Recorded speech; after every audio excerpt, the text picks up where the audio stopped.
And we're here. It's another Thursday. And guess what? We're back.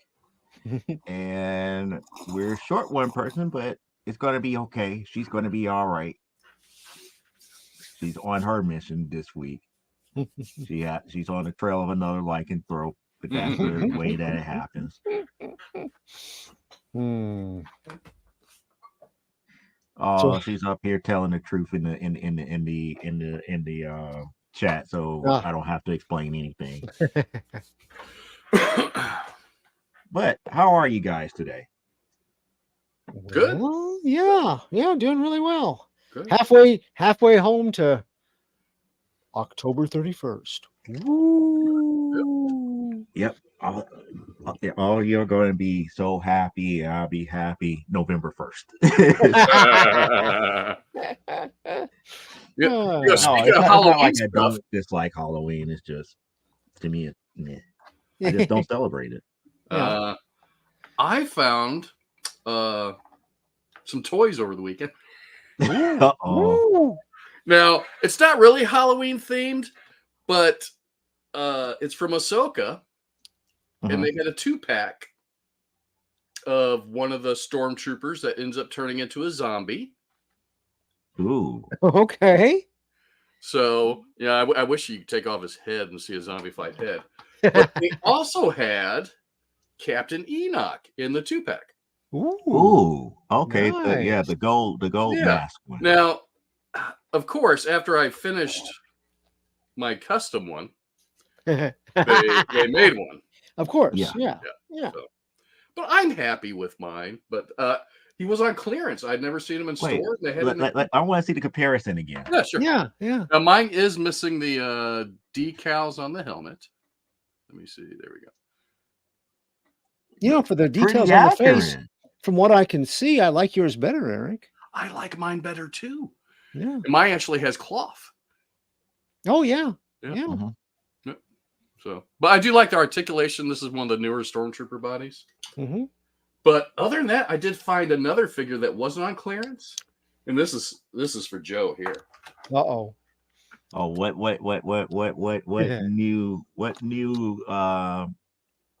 What do you think? It's G.I. Joe or Cobra? I was about to say, I want to say it's October Guard. I wish. I don't think they're ever going to do October Guard. Ooh. Ooh, that is pretty. Nice. Now, this is the retro card release. They had a deluxe release that the blue was gray or a real dark blue. And it didn't look as classic as this one, but he came with more stuff. Because okay. I think you will notice what's wrong with the original picture right away. Wait. No, they did not do that right. He had a rocket launcher. Exactly. Yep. So this one did not include a rocket launcher. The deluxe version, which was almost $40, had a rocket launcher, extra guns, a wolf pelt he wore over his head. Yeah. So it's like a hood, Yeah. But I'm happy with this one. I mean, he looks he's got that bright blue. Yeah. And the gray. And he got the half skis, half snowshoe skis. Yeah, they're not as cool as the original ones that were the the shoes, but I so like now on his gun that he's holding, is that accurately reflected in the art? No. Okay. No. Well, you know what? It is the same gun, but in the art it's bigger.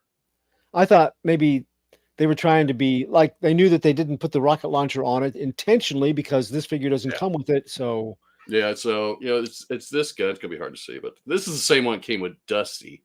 So he's got a bipod that folds down. The magazine does come out. But, nice. Yeah, it's a cool gun. So but the original one came with the hands bigger. Yeah, the one that came with him originally was like it was AK-47 with not a wood stock, but like a straight stock, foldable stock. They didn't. Oh yeah. But the only character I think they've given an AK-47 to is Sergeant Slaughter for some reason. Okay. I was like, don't make no sense. And those were hard to come by. I think those were hard to come by because I remember the only way to get Slaughter was always to buy the Triple T tank. I got the mail away when I was a kid. Oh, okay. Yeah, so I did get the mail away, and then I had the Triple T later. I think the mail away had the G.I. Joe. He was in the tights with G.I. Joe down the leggings. The one that came with the Triple T had fatigue pants on. Yeah.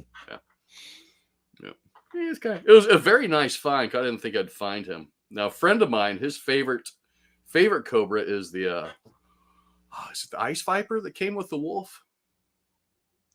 I think so. Yeah, and I'm thinking if I could find another one of these, I might be able to convert it into a close enough version of an Ice Viper. I have to take the parachute back off and stuff. And yeah, but the Snow Vipers are cool.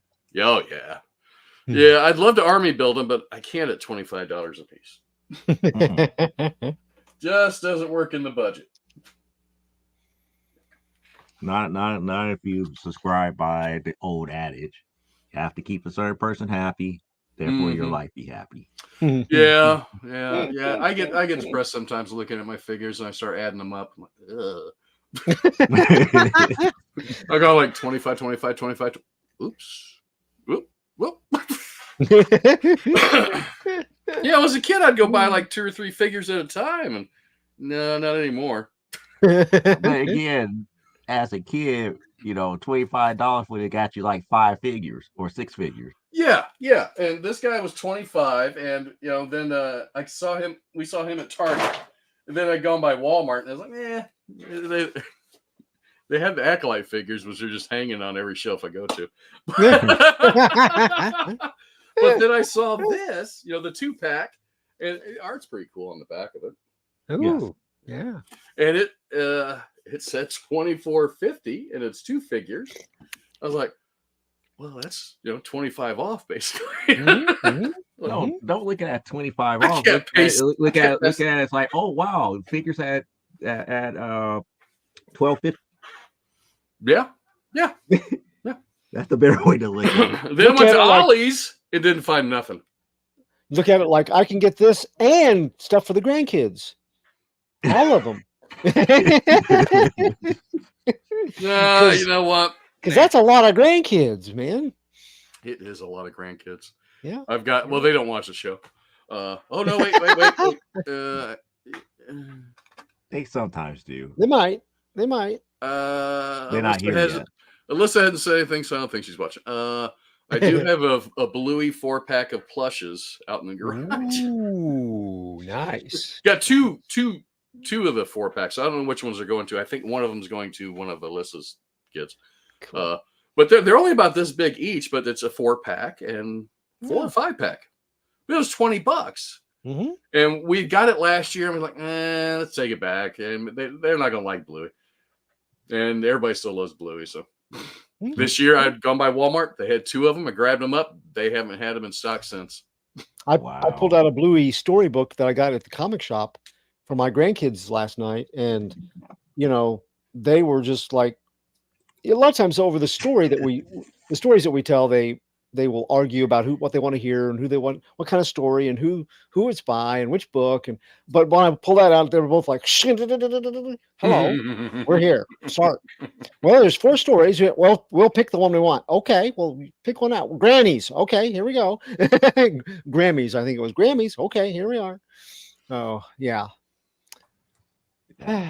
That's funny because she's being Muffin right now. Oh. That is what Muffin said in an actual cartoon. Give it to me. That's mine. It's all. I had to go on a hunt for Muffin a couple months ago because Fiona wanted a Muffin. She got the little ones, and they did have, I think it was story time something, and they were themed with something they were in the books or in the cartoon, and it was just one little package with one little figure. And you kept seeing the same ones over and over. And all of a sudden she wanted a Muffin out of nowhere. I'm like, the annoying kid? I found one. Wow. I drive around, but I found it. Before we get too far off the topic of action figures, you guys saw what I had posted earlier this week about the new Mego stuff. Isn't that weird? That is. I saw an article like the day before you posted it. Oh, okay. Because they hadn't revealed them yet. Right. Or it might have been 2 days, but they were going to reveal them during the New York Comic Con. Right. And it's all Atlas characters, right? Wasn't that what it was? Mm-hmm. Yeah. Basically, people have been waiting because DC and Mego have solidified a deal where they're bringing out like the 50th anniversary of the world's greatest superhero figures and all this stuff, and bringing out ones that they hadn't done before. So they've been going back like, here's Green Lantern. We never got around to him originally. Now we've got him. Okay. So they've been doing this for several years, but no Marvel. Because back in the day, Mego had licensing with Marvel too, and they had a great Fantastic Four set. They had the Hulk, Spider-Man. You could take his clothes off; he'd be in his underwear with his mask, with his red hands. Red hands. And they had the Green Goblin, and they had the Lizard. So they had Captain America. Yeah. Captain America. So everybody's been hollering, well, this is the age of the MCU. When are we going to have these guys back? Well, that Marvel's been back and forth and, with them, and they couldn't come to an agreement. But this year, they said early in the year, they're like, yes, this year we got the Marvels coming, and everybody's been anticipating being able to get things they had when they were kids, like new things, or some of the things that they never got around to, like a Dr. Octopus. That, people have made customs for, or Dr. Doom. Yeah. Those kind of things. And so everybody's been just like waiting. And then word has trickled down that New York Comic Con, we're going to be announcing, oh, great. Okay. So like last week they said, okay, here's the deal with our Marvel releases. We're going to make them all Disney exclusives. Which everybody, there was like half of the people that I'm following on the chat go, well, that's out for me, because anytime they do that, it's too expensive. People that are near the parks go in and grab them all up, and then they put them on eBay for 3 prices. So I won't be able to get them. And the Migos are hard enough to find in the first place. Yeah. Walmart, Target, when they first started coming back out, you could find them there occasionally. I remember seeing Golden Girls. Where's he at? I don't know where I put him. I got the Cowardly Lion somewhere. Yeah. I found him on clearance because nobody wanted him. Right. But you just wouldn't see them. Then they started having some at Walmart. They disappeared. And the only place I've seen a lot of them is at Slackers. Okay. Because they had a Thomas Wayne. Ah, okay. Well, so that was the first part of their announcement is, Disney will be in control of all they'll say when it's going to be released. It's going to be all a Disney thing. Well, that made about half of the fans not real happy. And then they followed it up with, but we're going to have some new ones will premiere at the New York Comic Con. And everybody was like, well, okay, maybe they're going to do like the really, the ones that are most called for, most requested. Maybe they're looking at what the fans want. No, apparently Marvel bought up the rights to Atlas Comics. If you remember, Atlas was what Marvel was before it was Marvel. But then in the 70s, Larry Lieber, who was Stan Lee's brother, started his own company with Martin Goodman, who had owned Marvel and then sold it off near the end of the 60s. So like 74, I think, they came out with the Atlas line of comics. And they they stole a lot of the talent they drew the talent over from Marvel, and it was going to be the next big thing. And I think the longest running issue and they had a whole bunch of series. They had some black and white magazine books too with new characters. And I think the longest running title that they had went 5 issues before it all folded. So they're, like, we're going to bring out 4 Atlas characters. And everybody went crickets, because a bunch of them said, what are those? I don't know that. And there's one guy that was like, I'm 59 and I just barely remember those things. And I certainly haven't bothered to clutter my brain space with who they were, because they all sucked. And this is what you're bringing out for. And now those are going to be Walmart exclusives. So guess what? You'll have a shot at some of those. But so far they've announced 3 of the 4. And they are now. I followed them, and I know something about the characters. Yeah. There've been some that I really liked, but the ones they've chosen so far, with the exception of one, I'm like, seriously? I don't even remember this guy. They have Hands of the Dragon, which is a kung fu hero. Okay. Right. The Phoenix, not to be Mhm. confused with the Marvel Phoenix. This is a different guy Phoenix in a weird spacey outfit, cosmic looking guy that I don't remember him hardly at all. I remember seeing him on the covers of a few books, and then the one that makes sense, Devilina, who was sort of their Vampirella kind of character, kind of a cross between Vampirella and Red Sonja. But they have shown that figure, and it was sort of like they went, what could we find that she's most covered up in? What outfit did she ever wear in the comics that hides everything? I know. Let's use that rather than give her any kind of curves or any sort of appeal. You know, it's a black suit with red boots and a sword. And it's just ugly. So we're waiting on the fourth one. I don't know. At this point, I'm like, make it Tiger Man. He was your worst hero. That Wow.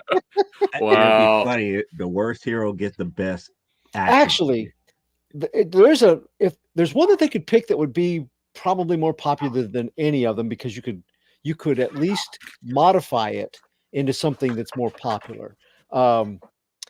They launched a character called Scorpion, who ended up being the prototype for the Marvel pulp hero guy. I can't think of his name right now. Was that pulp hero guy? Well, he was actually, and he's been in like the Marvel 2-in-1s and stuff. He's featured, but he was in the pulp era. They had their Dominic Fortune. Okay. And I mean, they look the same creator. They look the same. So if you made the Scorpion, you could have people could customize it to Dominic Fortune, and that would be kind of cool. But other than that, those Scorpion or Devastator. No, exactly, right? I mean, the Devastator had a cool look, at least. I think he would have made a really cool, and maybe they'll do him. That would be okay. It's one I do remember, and I liked his stuff. In fact, he was one of them for B-list boosters one year. I picked the Devastator to be somebody that deserves another chance. Oh, the other one. I guess that is all four of them, isn't it? The Grim Ghost. Mm-hmm. They brought him out this week, and that was a supernatural hero. And yeah, he looks pretty good. But again, people went, the Grim what?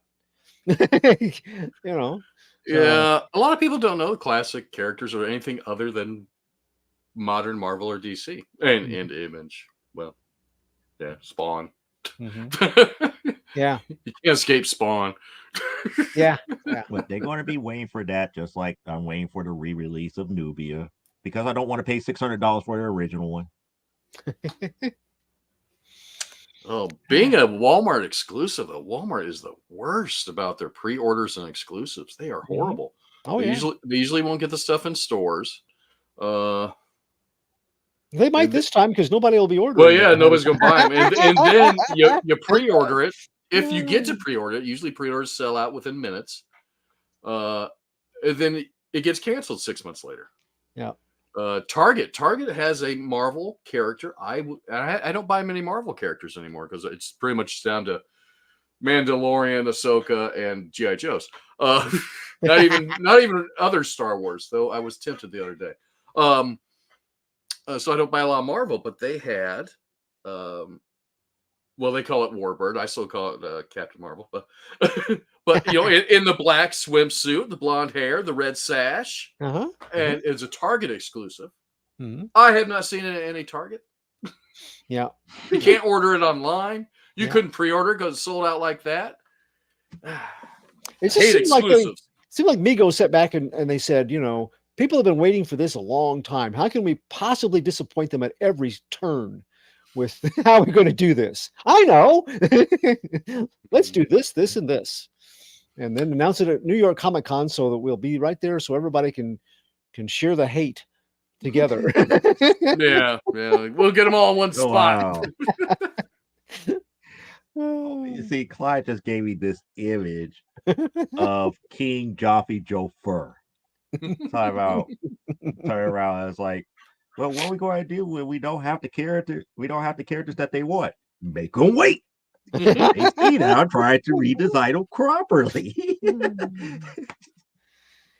But maybe it's the first step into, if they make enough money off that, then it'll clear the way for them to do more things they never got around to, like some of the characters we mentioned. Daredevil, they never made they seem like they did make a Daredevil eventually, but I don't know how they licensed that, or if it was not Amigo but a different company that Amigo like that did it. Maybe Amigo got in trouble for a while, didn't they? Or oh wait, they passed on Star Wars, didn't they? Yeah. But they were one of many that did. One of many, yeah. And that's why you've got, occasionally you go, well, look, they made these little, what size scale is the 3 3/4? 3 3/4, yeah.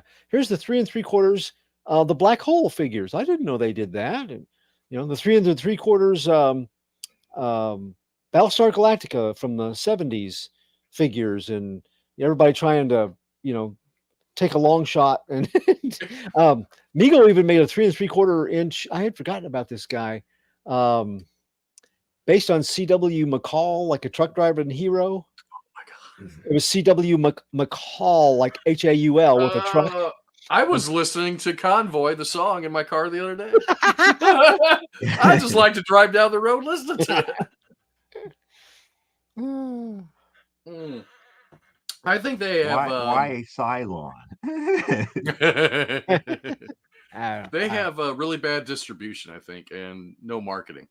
Yeah, I mean, because if the stuff that does show up at Walmart, it's over in electronics with the pops. Really? They put out in the it'll be over in the electronics with the pops if the store still has pops, and some of their NECA figures. It's like their collectible section, but if they just put it with the toys, people would see it. Yeah, because honestly, nobody goes and looks at pops anymore. Yeah, I mean, I guess they're saying pops are not toys, and toys are not pops. They're just they price themselves out of it. When I first started getting them, they're $7.99. Oh, $7.99. Sure, I'll grab one. I like that one. I like that one.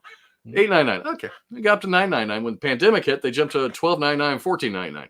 And if it's a Target exclusive, it's $15.99. You're like, it's just going to sit on a box on the shelf. And right now, I got 4 32-gallon buckets full of pops. I'm taking out to the garage.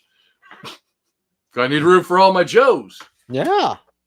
Priorities, man. Especially after the Destro incident. Yeah. I put stuff back in there. I got my Jabba's throne room with Boba Fett. I put that back in, but I didn't want to put much weight on the shelves.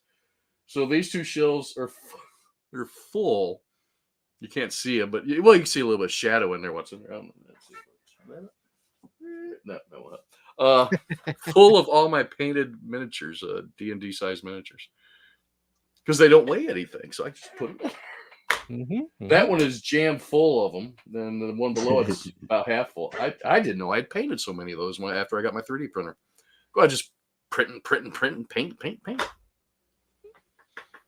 And I still got a bunch of them that are unpainted. And of course, I did find where he was. I knew he was on a shelf somewhere. I just couldn't find him.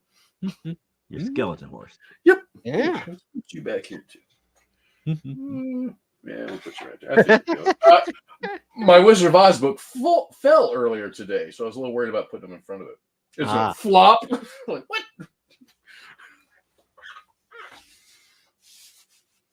I did see some interesting comic news today. Oh, yeah. Was it yesterday? Which was?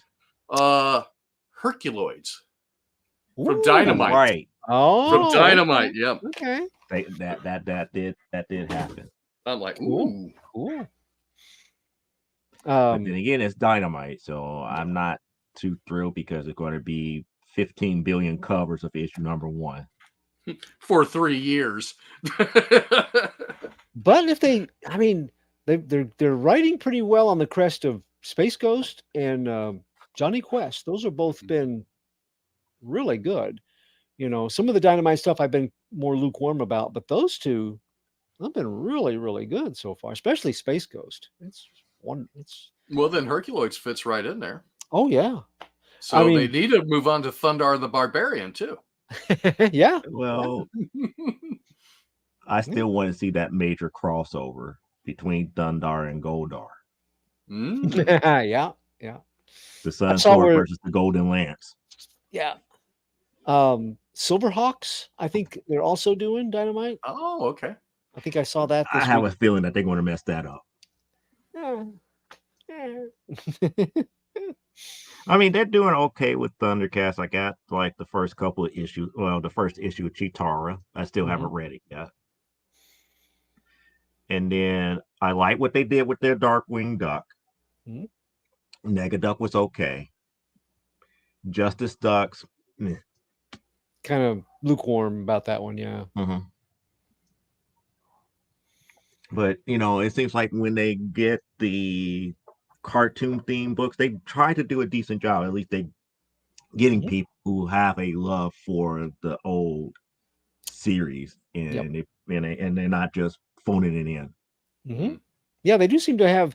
I'll give them that. Everybody seems to have a real stake in the childhood memories, and to make it, you know, to make it work, or to make it, um, to base it on what's come before, and then sometimes, like David Prepos on Space Ghost, to expand it to a little bit more of a mature audience, and fill out some of the details that we've always thought would, Space Ghost should have a very rich mythology if you wanted to kind of flesh it out more. And so he's been playing with that, and I think it's worked really, really well for him so far. But it makes me wonder: can they do the exact thing with either Birdman or the Galaxy Trio? I don't know. Maybe Birdman has a lot of potential if people can stop trying to make him into a lawyer. He's and made him That hard. still was a funny show. I have Oh, to, it was I have funny. to It give was that. It's like funny. Oh yeah, yeah. Carl, that is Skeletor. Yes.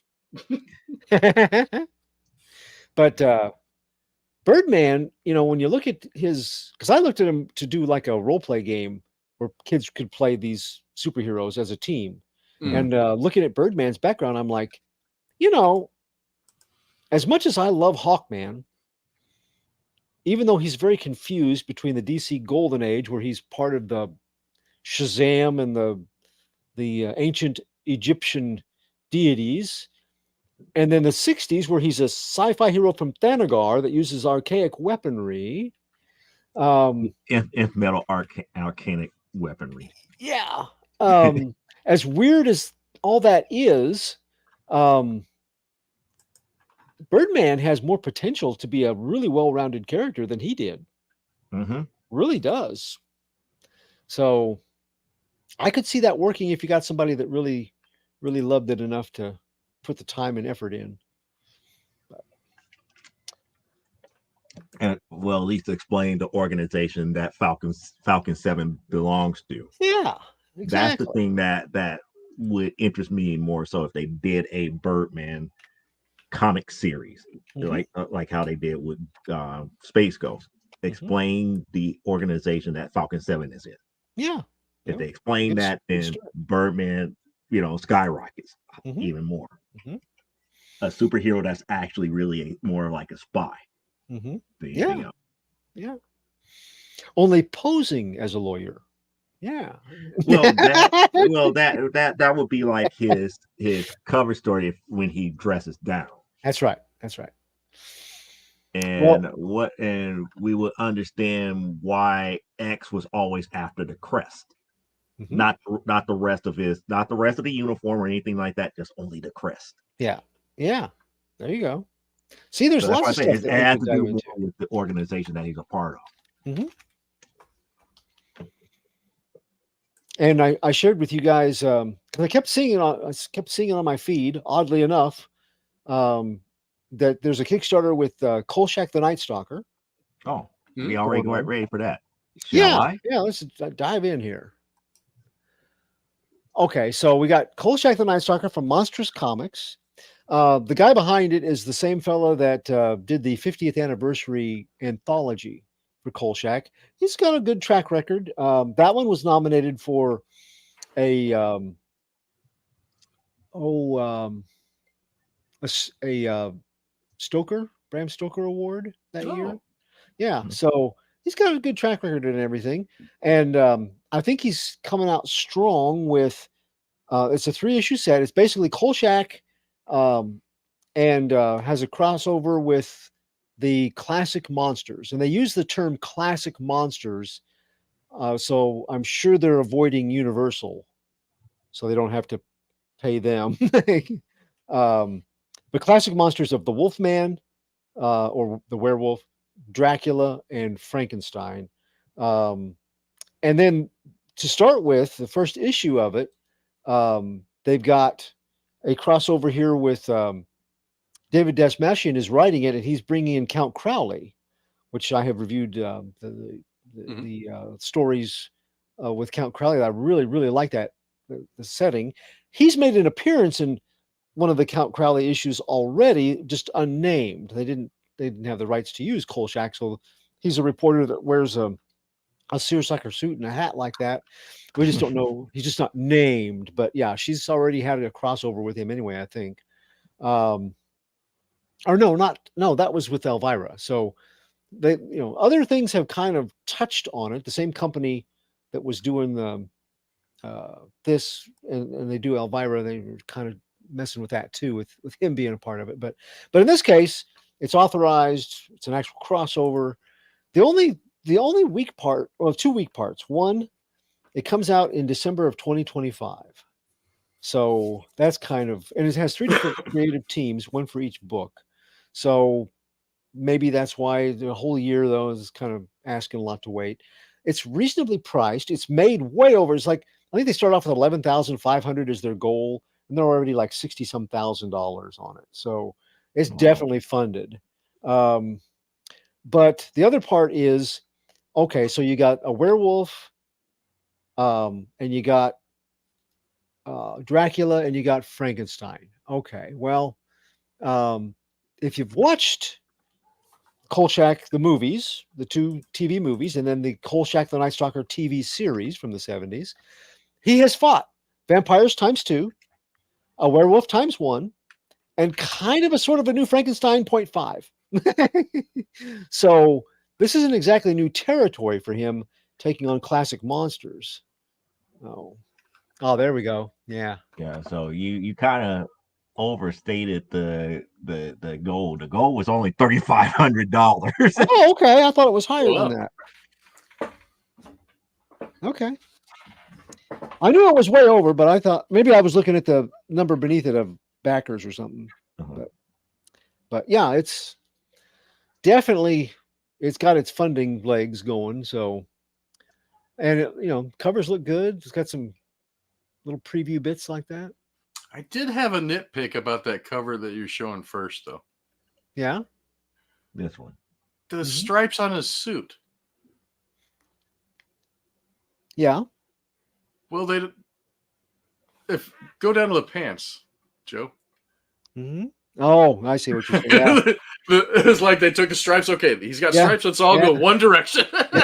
They don't go with the material. The factory seconds. Look at that. Yeah. I was like, is that some kind of shading? Oh no, that's a stripes. Oh, okay. Because I draw stripes on a lot of my characters' pants now. Yeah. And I hate drawing. Yeah. They look so much better. I was like, need to start curving. Is that all I gotta do? They gotta start curving. For this leg, it has to start curving.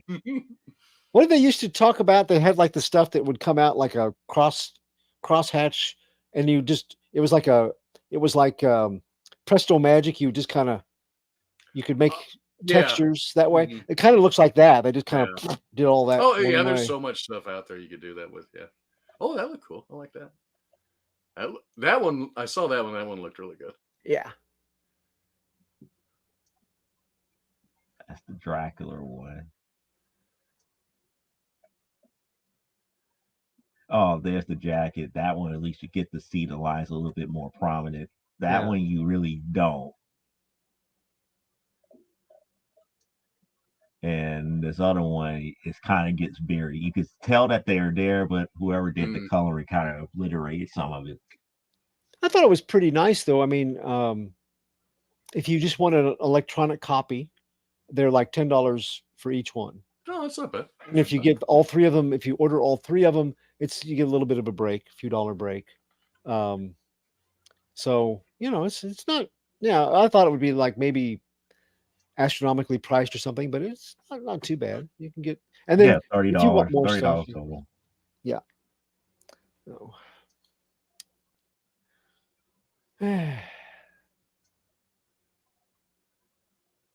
also on Kickstarter. Hardcovers? Hold on. So that's all 3 books in one cover, isn't it? Oh, yeah, it collects all 3 issues. That's not bad either. $32 for all 3 books in a hardcover. Yeah. I'm trying to see the page. Depending on the page count. It says hardcover. If it's 10 pages each, no, that's not a good deal. Yeah. Okay, so the hardcover is a collected volume. Okay, so it's not 3 different books. Okay. This is where I kind of. Oh, okay. So the 4-book set is really just the 3 issues plus the collective for 62. So it's just pretty much you paying double to have 2 copies. That's just pretty much it. And speaking of Kickstarter, I saw where friend of the show Grant Lankard, his League of Cryptids. I really like the first issue. Second one, he's kickstarting, collecting funding for that. Oh. So yeah. And he did not tell anybody anything. At least I haven't seen anything. Again, I haven't been on. Nevermind the Furthermore. So. Well, I think that's right. I think he started it already, or if not, it's going to be soon. But I thought I saw where he actually launched it the other day.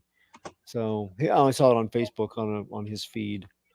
So Cryptids with a C. Yeah.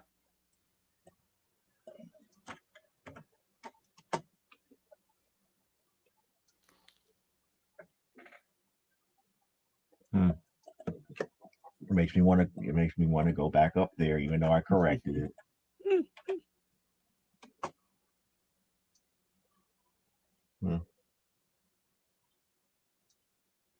It still doesn't like it. Oh, see here. There we go.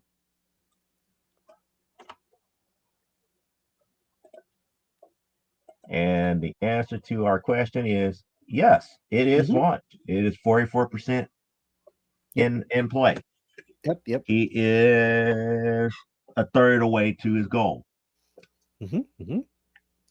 So I like that first issue.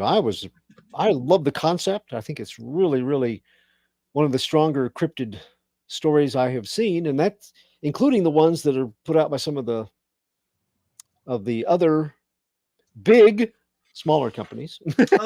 Yeah, I bought one of those. What one was it? Because I hated it. Really? Yeah, what was it? One of the others. Grants, not Grants. Okay. I kind of thought it was going to be more like a cryptid team of heroes, and it just the way the title was. I don't remember what book it was. It came from Boom or one of them guys. And, okay. And I was just like, I started reading. I was like, oh, this is nothing like I thought it was going to be, and I'm not very impressed.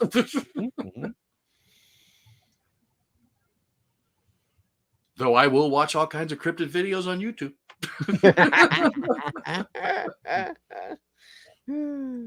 So I believe he got 30-something days left on it. Yeah, so it looks like he just launched. Yeah. It hadn't been. Yeah, 39 days left. Oh wow. So he got time. Yeah. And that's gonna be a slog. And it looked like it was number 1 and 2 together. Is that right? Yeah, usually they'll let you get 1 and 2 on books like that. Yeah. So it's definitely worth a look. The digital of 2 is 5, and then the print is 7 if you just want the issue by itself, and both on for 9 and both for 14. Basically, the premise is that all of these different creatures are like aliens from another world that have been. They're a team that have been sent here to oversee, monitor these dangerous human beings that the forces out in the galaxy have started to notice.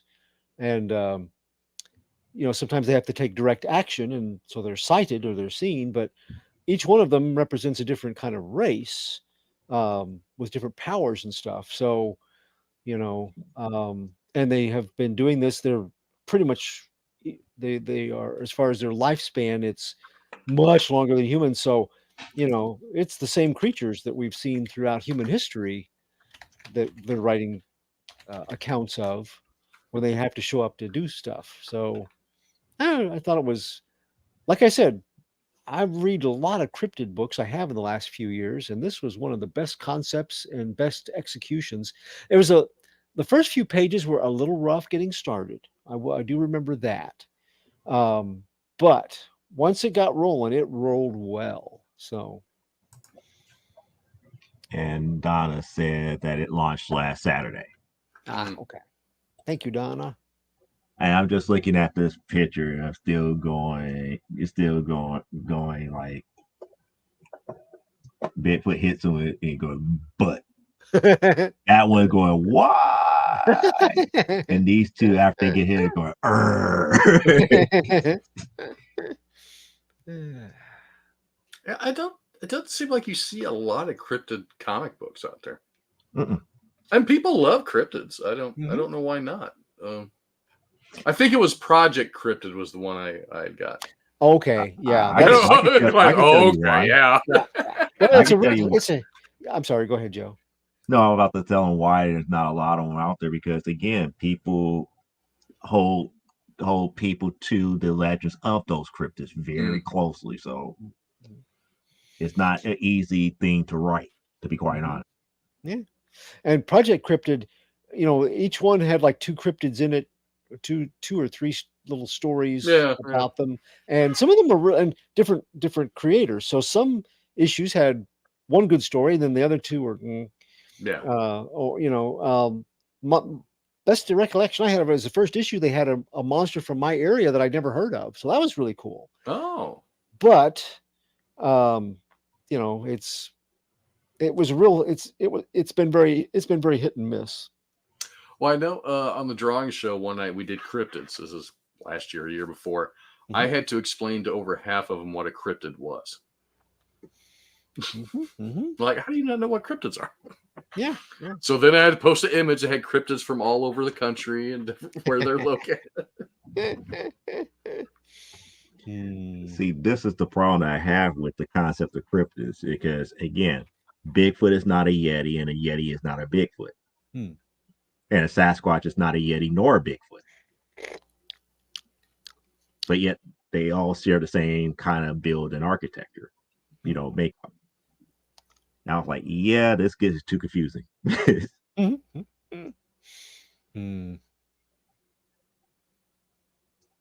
then again, I never heard a good jackalope story. It seems like all jackalopes are assholes.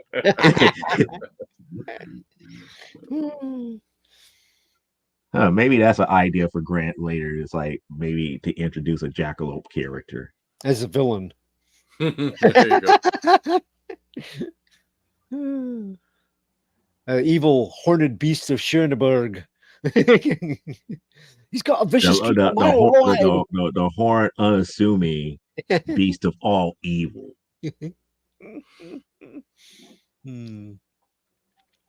But it is what it is. What are you drawing tonight, Grant? Or Grant? Well, no, Grant, what you draw? We're doing an Too bad book. The Jimsamy Creeper and the Wahoo Man doesn't count as cryptids. What, Eric? We're doing an indie book. It's which indie book? Pencils Down. Which that sounds like a slice of life book that you like. I'm not interested in. No, it's different. Hold on. I'll show you.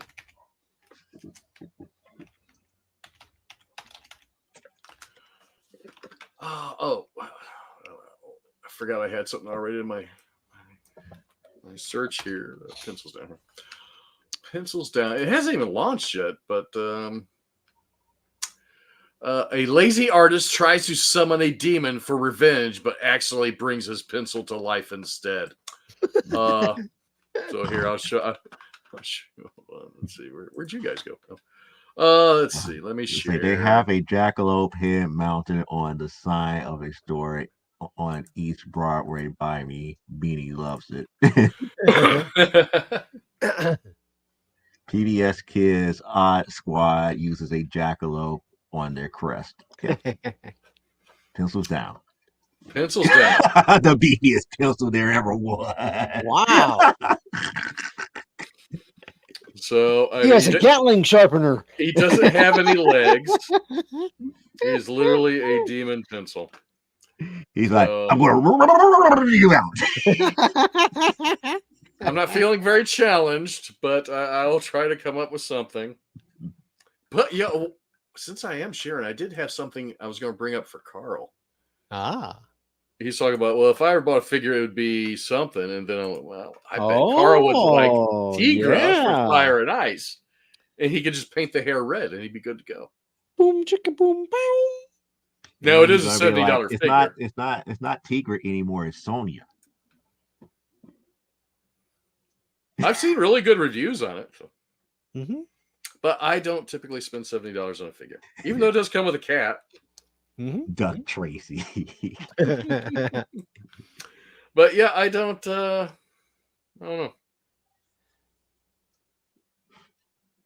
I'm surprised he doesn't have like the number 2 on his chest or something. It's on his arm as a tattoo. Oh, it is on his arm. Okay. HB2. Okay. Yeah. You need to make a supervillain pair to face off against this guy called Pen and Ink. Oh yeah. I was thinking like maybe I could draw something else. Ink would have his cohort called correcting fluid.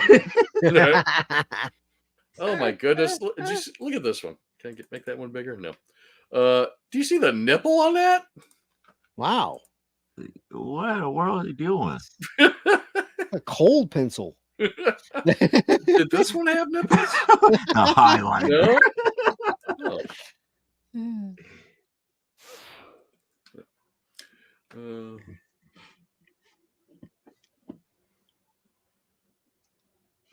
I do like the Gatling pencil sharpener.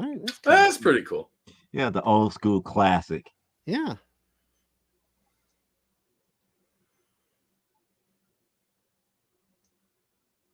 But if he's a demon, is he the good guy? Well, we saw an angel, so I don't know. Yeah, maybe not.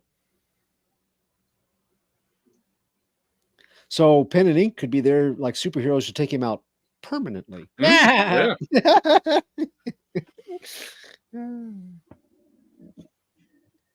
Oh, and here's like most of the videos I've watched recently. Let's see. No, I don't think I watched that one. I did watch that. Robert Taylor on Katie Sackhoff's show. Callio. Oh, every Easter egg from Agatha. Oh, yeah. I still have to watch that. It's been pretty good. I've enjoyed it quite a bit. You got Carl interested. Was the gal on the beach grabbing his Sharpie? She was. That's let me go look at that again because that's in our reference too. He did provide some reference, which usually a lot of the indie artists don't give us any reference. Yeah. And they'll send us just whatever few pictures they have because a lot of them don't have anything, to be honest. Yeah, and that girl was named Milkshakes. It's across her T-shirt on the beach. Yeah, she has the old timey, just a little twister pencil sharpener, and she's been shaving him to a point on the cover. Yeah, because there's little shavings on the ground. Yeah, yeah, it should be different. Yeah, but Agatha's been really good, actually. Yeah, it has been. I mean, one episode kind of stumbled for me. And that was 4? Because we're on 6 now. So it had to be 4. It was 2 episodes ago because it wasn't as good as the episode before. And I thought it was a different director or something, but it wasn't. That one did have a different writer. So, and the episode after that had the same director. It was just that it was the one where they had they were like they had to sing the song as a rock band or Yeah. That one just kind of fell short for me. I didn't like the cut scenes and everything with the squares and everything going across. It just didn't feel as good. It didn't feel like it was as well written as the other ones or edited. But I mean, the one after was great, and this week's was fine. And so, yeah, I've been happy with it. Had boners this week. Yeah, boners this week. And I got to go back and look. Did she have that T-shirt on in that first episode? No. Okay, I didn't think so. She had different stuff going on in her mind. Right. We're seeing it from her perspective. And if you watch this episode, because I was wondering that too, I was like, I think I would have noticed that. I would have noticed that. Because he says at one time, "Oh, so you hear me now?" Yeah. So she wasn't even hearing everything he was saying most of the time. Yeah. Because I was like, I don't remember him even saying that stuff when he was being interrogated. And on Screen Crush, they said that, they compared some of the dialogue from what that he said originally with what he said in this, because she was hearing it differently. So yeah, it makes sense. I was pretty sure that I hadn't missed that. I mean, I can overlook some stuff, but that would have been a big clue. So yeah, it is strange though. I'd say the past 2 episodes, even though I've liked them, around episode 6, they're pulling into that Marvel Disney TV show area where they just kind of stall the story and it's not progressing as much as it should. And they're running out of episodes now, and they're going to have to ramp it up real quick at the end. Even though there is one extra episode to this than most shows. They're doing 9? Yeah.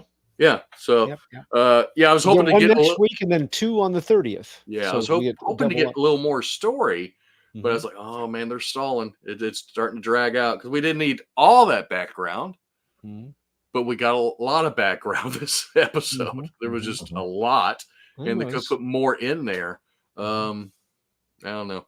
I still like the episode, but I'm afraid everything's going to slow down right up to that last episode again. They're going to jam everything in there and maybe go, well, we might have a season 2. Probably not, but maybe. This week's Penguin was kind of a showcase for the Sophia Falcone character and the actress. She's been doing a great job, but in this one we see her over the course of it's kind of an episode for her like the Agatha's was for William. Kind of here's how she's come to be what she, and it changes our perspective of what we thought about her in some ways. So, but she goes through, we see her actually getting framed and going through the incarceration and stuff, and we see, and so she gets to play that character through this whole 10-year ordeal in that episode, and it's just really good to watch. I think she should get at least an Emmy nomination for this character. It's really good. Oh, she might. I mean, I've heard nothing but good things about the show. So, and her character in particular, yeah.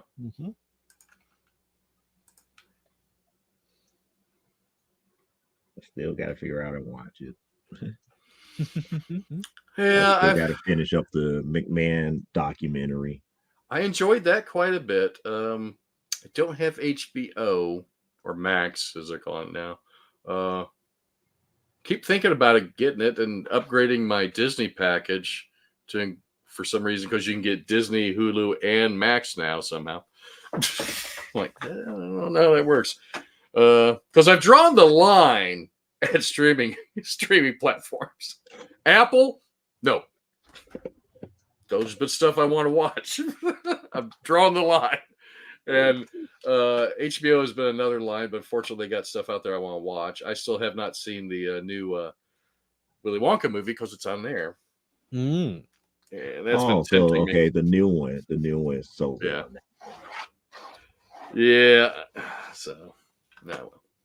Well, I have to go, gentlemen. Yep, I know. Anything else you want to say before you take off? No. Are we having a show in 2 weeks? On Halloween. Halloween is on a Thursday. Yeah. If the weather cooperates, I'll leave it up to you guys. I shall not be here. I have no opinion. we do the old fashioned thing of if kids come by, we will be on the porch giving out candy. So Throwing apples at them. Yeah. yeah, that's right. Oh, I get to play my normal role. Oh, I Have do all have the one lights thing. turned out. It's like we're not participating.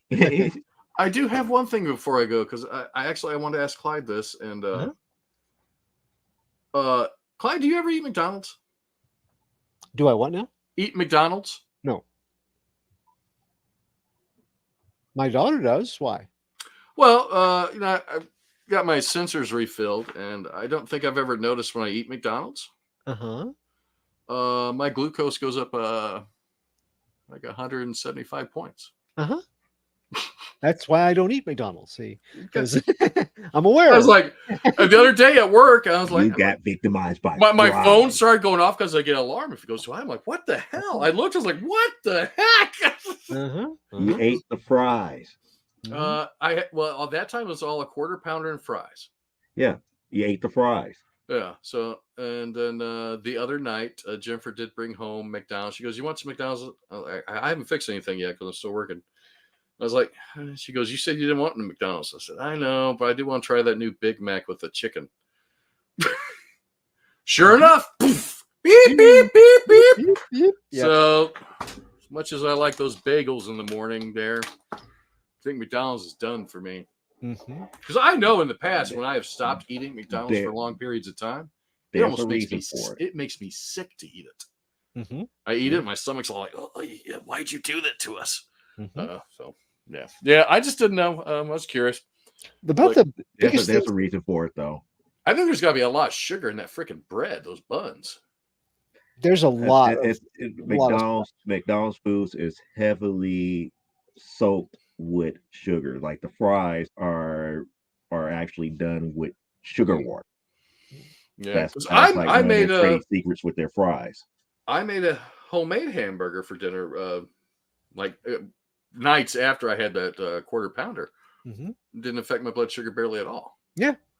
Right. Like, it's all the products that all these preservatives sugar and crap they put in there that most countries have banned that we still use. Yeah, like the bread, the sauces, especially the fries. The fries is going to be the danger thing for you because it is known that they soak and store those fries in the sugar water. Yeah, they taste so good. And that's the thing is they are engineering it to make you crave it. But it's not good for you. I would rather have Rally's fries anyway. Okay. And when I did Rally's a few weeks ago, because Jennifer wouldn't go be home, I stopped and got some on the way home. It barely affected my blood sugar there either. Yep. McDonald's has been horrible. Yeah. Horrible. Yeah. And Parallax says it best here. It's like there's sugar in everything at McDonald's except for the water. When we talk about the water, we talk about the bottled Dasani water that you buy. It's like Diet Coke and potatoes make your blood sugar go up off the starch. Yep. And I'm sorry, Eric, but yeah. Well, it's better for me anyway. I mean, I didn't have McDonald's today. I've been in the green all day. There you go. And I even see what I had for dinner. I had pizza for dinner. Yeah. So. You still get a lot more variety than I get. I have to be pretty careful to have just, not a lot of added anything. Just meat, a little bit of starch, some natural sugars from fruits, and that's about it. Yeah, I got to start doing a little better. I mean, I don't do bad, but could lose some more weight, and because my A1C this time was 8. And it had gone up. It was last time I had gone, it was 7, so it's gone up again. So yeah, I was gonna start watching things again, but I find when it is up high, I start craving more sweets. Your body does weird things like that. Yeah. And I've told you before about people that I knew over the course of time that have been out of control with it, and their body craves the sugar. They eat the sugar. And then they go on a tear, just emotional, they have no patience. They're temper flares. They feel awful, and then they bottom out and they sleep for 2 days or whatever, Mhm. and then they get up and they want to do it again. I mean, I've seen people do this, go through that whole up and down roller coaster day after day, week after week, and they all have one thing in common: they're not here anymore. Mm. So yeah, Well, yeah. it does not do well. Also, remember this: your body can heal a lot of damage, but your kidneys do not. Right. Right. They don't heal. So take care of them. Yes. Yes. And that's also why I am on high blood pressure medicine now. Oh, Well, I don't have high blood pressure, Ah, but it's a baby dosage is what they gave me to ah, help with the counteract the effects metformin can have on my kidneys. there you go. There Yeah. you So I mean, it's a teeny tiny pill. It doesn't taste as good as baby aspirin. I haven't had one in go. years, but man, those were good. baby aspirin. Yeah, yeah. All right, I better get going. All right. Well, See, keep your pencil sharp. I will. See you guys later. Bye bye. Bye-bye. That gave me a little bit of a scare because if you did follow that trend, I'll be so scared because you would actually take over the world, Clyde. No, no. That's just a lot of. It takes a lot of energy to take over the world. I'm retired. I don't want. I don't want it. Then you take it over, and then you got to be responsible for it. I don't want it. I don't. One cat, one dog. That's good enough. I don't need a country anymore. So. You used to say, I don't need a country. I just need just a strip of land and just be left alone. Well, Mm. tonight I'm going to do them. I finally got to the point where I could do these three, Okay. Cool. and then we could get to yours here. All right. Um, I still think that they did not stick the landing to this story, Mm-hmm. but that's just my gut feeling about it. Where if you haven't been paying attention, I know it's been a while. I know I've been doing. I have not been reviewing a lot of books here, but I have been doing the latest story in Birds of Prey. We're going to start with issue 11. If you're wanting to know what happened before, you got to stop this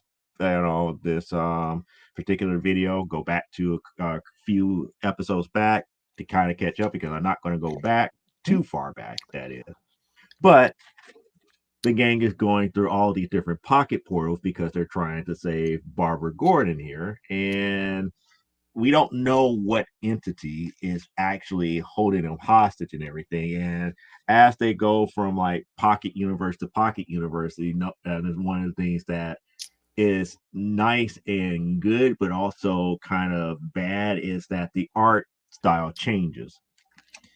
And they're battling this entity throughout all these different pocket dimensions. And as they battle the overall entity that's sending them through all these pocket dimensions, they're learning bits and pieces here. But issue 11 is the actual dinosaur issue here. So if Beanie is watching, it's like, yeah, issue 11, you need to go and read it because it got nothing but the dinosaurs, nothing but rah, rah, rah, and everybody beating up on dinosaurs and everything, trying to figure out what to do and everything, and to figure out how they're going to, escape from the pocket dimensions with Barbara intact.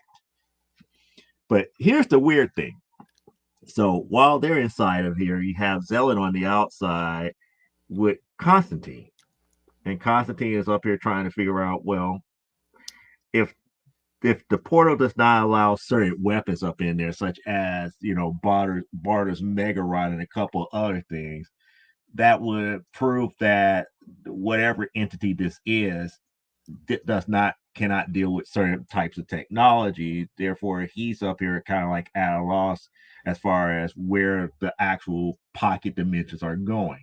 It is supernatural, but he doesn't have any idea one way or the other. So he's up here is like, well, I'm about to go get some help here. I think he thinks he knows somebody that could help them figure out what's really going on. So back in Dinosaur Land, they get a plan to figure out what was going on and how to deal with trying to get back and keep everybody alive and whatnot.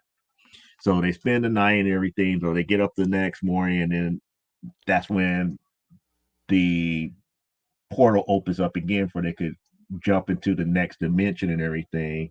You have Vixen, telling everybody, "Hey, the portal has opened, this, that, and the other," and here comes the villain once more again. And yes, we're going to use the term "one more again" to say, "Nope, everything ends here, this, that, and the other." So epic battle ensues with the main villain for this story arc. They start fighting, and then before Dinah could do anything, we got Vixen in this particular pose about to get ready to do the distraction for everybody else to get through the portal. And that's how issue 11 is. Issue 12 is where I'm up here like, yeah, I think they're kind of losing steam with this story here. So issue 12, we get, the aftermath of that little bit of a skirmish because they didn't finish the fight there and everything. So they got the villain to kind of like scurry off and everything, and they finally figure out a way to get through the portal and everything to the next pocket dimension. And when they get to the pocket dimension, they become all cartoony. And over it's like, wow, they did some character justice as chibis, and other ones is just like, yeah, this is not good. It's like it's like one of the few times that they kind of made Barter in this chibi universe more like a Hulk, and they made Vixen too overly cute with most of the animals and whatnot that she can do. Mm-hmm. So it's kind of like one of those things that it is here. So, they're up here doing their thing, and they're kind of saving the day, there. And, it's kind of like that cutesy teeny, cutesy chibi type story and everything. So after they did whatever they did, Barter finds a bar, and they all go and have a drink and everything. And as they was kind of like trying to figure out all this other stuff, Barter gets annoyed about the one rabbit who's constantly like rubbing up against her and is up here showing her nice and kindness, and she just pretty much hauls off and throws that little bitty bunny. Look how far that bunny can fly. Hmm. So it's like most people think nothing of it. It's like, okay, that's just Barter. Barter's just not one of those that it's like the touchy feely type. So they're up here, doing a couple of things, doing other things to kind of like clean up that pocket universe, and then all of a sudden it's like it everything opens up, and there's the bunny that she threw. It's like, there she is, let's get her. So it's Barter versus all these different bunnies. I just up here like, they are telling a weird story with all these pocket dimensions. So yeah, they're fighting all these rabbit bunnies because of Barda's action in this cartoon universe. And then the main big bad shows up in her normal form while they're still in chibi form. It's like, yeah, it's like I could have just snuck up on you and did what I needed to do, but nah, you make too much noise. It was easy to track you down. And she goes into this other cartoonish form, and they have their battle, and then the next portal opens up and everything. And this is where back in reality, outside that portal, it's like Zella is up here talking to, I forgot what's her name is from the new team and everything that was up here. It's like, well, what we're going to do? It's like, well, I kind of exist outside of time, and I don't see one thing is like, well, the other thing is like, well, I am still, there was like, I'm really staying calm in this, that, and the other, but the whole fact of the matter is that they don't know what's going on. And then Constantine brought in the person that he thought could actually assist here. So she goes up to the portal, puts her hand up in it, and she was like, I don't detect anybody. And she's asking, it's like, are you sure that they're still alive inside of there? And then the rest of the book is nothing more than previews for what's it called? DC versus Vampires World War V, which again, don't give a care. Don't give a care about that. It's just it is what it is. Which brings us to the last part of this story arc, where I get very disappointed. So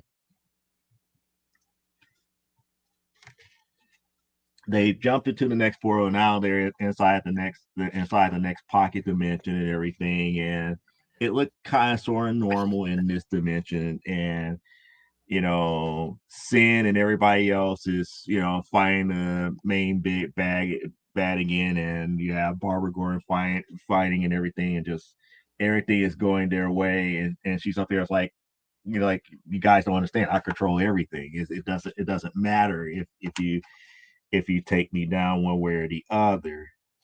And then Vixen in her power, she was able to unleash the spirits of those that are trapped in that pocket dimension that died before, and made the end of the bad guy seeing everything for what it is, and they all come after her.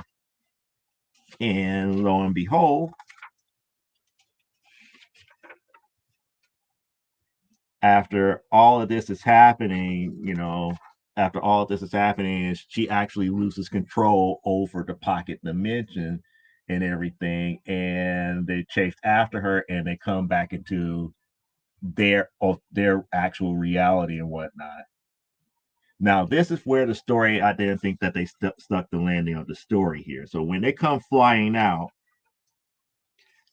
they don't realize that they're back, and they're still fighting the individual in their reality, and they don't realize that the person doesn't have that much power, and they're just pretty much like, okay, what's going on here, and why is all of this stuff happening? Those that were still stuck on the other side, and pretty much the fight ensues, and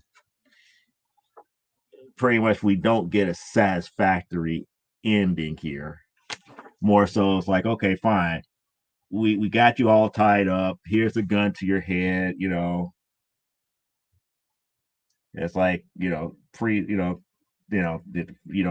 moment of truth. Some truth is being told about what is really going on, how everything is going. I'm not going to tell you the exact quotes and everything behind it.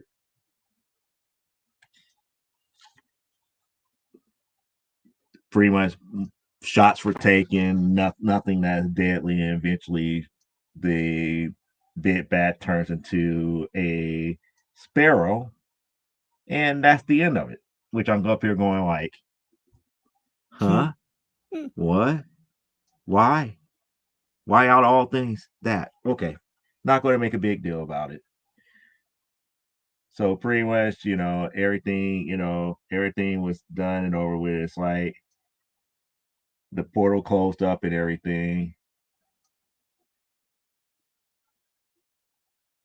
And then Barbara Gordon asked the stupidest question of all. It's like, hey, can you open up the portal again? And everybody's like, no, don't open it up. Just let it be. So pretty much, that's how it ends. It's just like the ending just didn't stick the landing of this. I would say what, so like a 5-issue story, 5 or 6 issue story. It was an enjoyable journey, but the destination left something Yeah, to be when they desired. came back home, it was least likely to be desired. Yeah, I agree. It was just like, it was fun to see how in different scenarios, different universes or pocket dimensions, how the team was formed. Well, I shouldn't say formed, but how they responded. But pretty much, they say goodbye to Constantine and the person that he went and assist here, and then then you have Cassandra walking off too, which leaves Barbara Gordon there as being the prototypical Batgirl there, and that leads us to issue 14, which I don't have as of yet. Overall, the 5 to 6 issue story started off very good. It was interesting because of the simple fact that everything was revolving around how Barbara Gordon actually thinks. And for whatever entity that it was to actually delve into the mind of Barbara Gordon to play all these different tricks within all these pocket universes to even fool Barbara to stay there. But the landing wasn't stuck. The story kind of fell apart once they landed back into their own reality. And then the fact that the entity turned into a sparrow and just flew off is just like, okay, what just happened? We just going to take it, we're just going to take it, as if it was just quote unquote supernatural.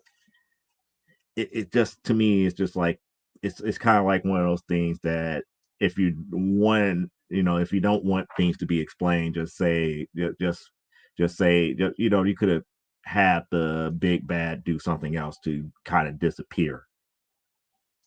I mean, yeah, the portal went away and she turned into an animal, which means that she's trapped there in their dimension now. Doesn't mean that she's gone away, but to turn to a sparrow, I don't know about that. Mhm. I don't feel very good about that. So overall, I will give the overall story a 6 out of 10. It's not bad. It's just the landing wasn't good. The end was not all that great. It was fulfilling to see the differences of how each dimension and how each character responds to one another and how the team interacts with one another and which team member has synergy with other team members. But the bunny attack, that was still hilarious. That was still hilarious. It's like out of nowhere. It's like all these bunnies come out of nowhere to attack you because of what Big Barter did. Mhm. But it was what it was. It was a fun romp until the very end, and the end just like, meh. Mhm. Will I still keep getting the series? Yeah. I mean, it's just one bad ending to one bad story, but Mhm. I shouldn't say the story was bad, but it's one bad ending to a somewhat decent story. And I say somewhat decent because it had my attention all the way up into that ending. Mhm. So I'm not going to give individual scores because if I do individual scores, you're going to have some issues being like sevens, others like eights, and others like fives. So Mhm. it is what it is. Like the last issue, issue 13 is definitely a 5 because of how it ended. Mhm. 12, I would probably end up giving something like a 6 or a 7, but 11 was an 8. Mhm. When it was in Dinosaur Land, that was definitely an 8 because that was the one of the few times that everybody had some shine in that Mm. story. Yeah. But that's just how it just that's just how I see it. I mean, you read it, Clyde. I Mhm. mean, am I Mhm. that far off on how to look at it? No, I think you're right. I think it was a real fun journey to get there, and I loved like the cartoon world. Yes, dinosaur world. Yes, had really good realities to visit. Um, I really felt, and I felt a little different about the end of it. I thought like for all that she put them through and the danger that she put them in, this was a very kind of chintzy consequence for her. You know, I would have preferred something more like what they did in the Justice League with the Queen of Fables, where they trap her in a book of tax codes. Just because something that is kind of funny, but also like, oh my gosh, that would be hell for that character to be, Hmm. to live for stories to be trapped in a tax code book. Um, I was looking for some payoff, a consequential payoff, and I think it lacked that. So I don't know if that's the same kind of vibe that you got from It it the end it or not, lacked but it lacked that because of the players that was involved. mm, Why did you go and need Constantine for this story mhm. if he really wasn't needed? He could have come up with a better, end for her or incarceration for her or whatever than they did. I mean, if you're going to bring him in, let him be the one to set what happens to that character. Hmm. Because I mean, she endangered them. There were times when they weren't sure they were going to make it out alive, and so the In the very consequence. beginning, Yeah, in the very beginning, yeah. and especially I want to say like issue 10. Mm-hmm. when they revealed why Barter was considered the breaker of all men, Mm-hmm. and we saying men as in mankind in this Right. case, Right. because she was whooping the mess out of the whole team. Yep. So it just didn't feel like it. The consequences didn't feel in proportion to the threat that she posed. And again, it wouldn't have to be a deadly threat. Wouldn't Hmm. have to like kill her, but it could have been something more appropriate. So that was my main complaint. But I really did enjoy the stories leading up to it. I really did like. I'm enjoying the series. I like the selection of characters. Hmm. It's a really really good across the board. Um, Between those that are experienced, those that are newer, um, those that were not originally DC characters that are part of it. I loved all that. So it has a lot to offer, but yeah, I have to agree that the ending was weak. So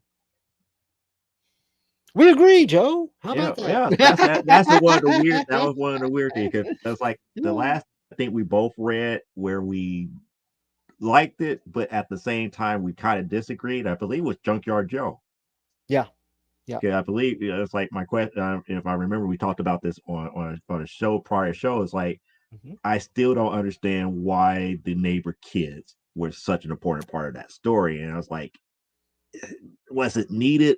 No, but it was a good storytelling just because they were the innocent eyes to kind of understand what was going on and why Mhm. he needed his autonomy from I could whatever government agency that was tracking him down. right, and I could identify with the, that innocent approach, that unjaded view to put everything into perspective. That worked for me, but I know it was not. It felt unnatural or not quite right for you. So, Hmm. but yeah, I mean, um, I really liked. I don't know. I like. I'll be getting the Birds of Prey from here on out as long as it stays this good too, because Hmm. it's been a fun read this year. Well, as long as the creative team doesn't change, that's my whole thing. Right. Kelly No. Thompson Yeah. has Yeah. been doing some decent writing, and it Yes. makes sense here. Yep. Yep. Yep. Yep. So. So, what do you have for us today? Well, okay, so we're in the spoopy season, and I have some spoopy books, but this week there were a lot of good things that came out that were not necessarily spoopy. It was hard to pick my list of good stuff from which one would be ranked higher than the others because they were all pretty good. But we had the third issue of Barfly. Okay. Now this is the Kyle Starks story that works into the minor threats Right. Yeah. universe with the henchman of the entomologist who's been ever since the entomologist got locked up. He's the only surviving hench. Well, one of two surviving henches.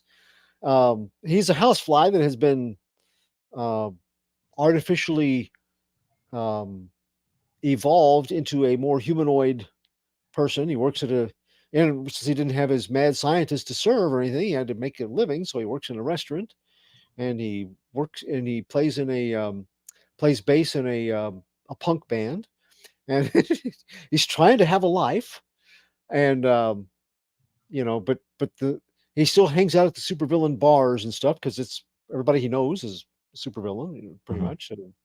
Um, but then the entomologist comes back in issue 2, and he's back having to be a hench again, although he doesn't give up his since the entomologist got out of prison but he's escaped, but he has no funding or anything.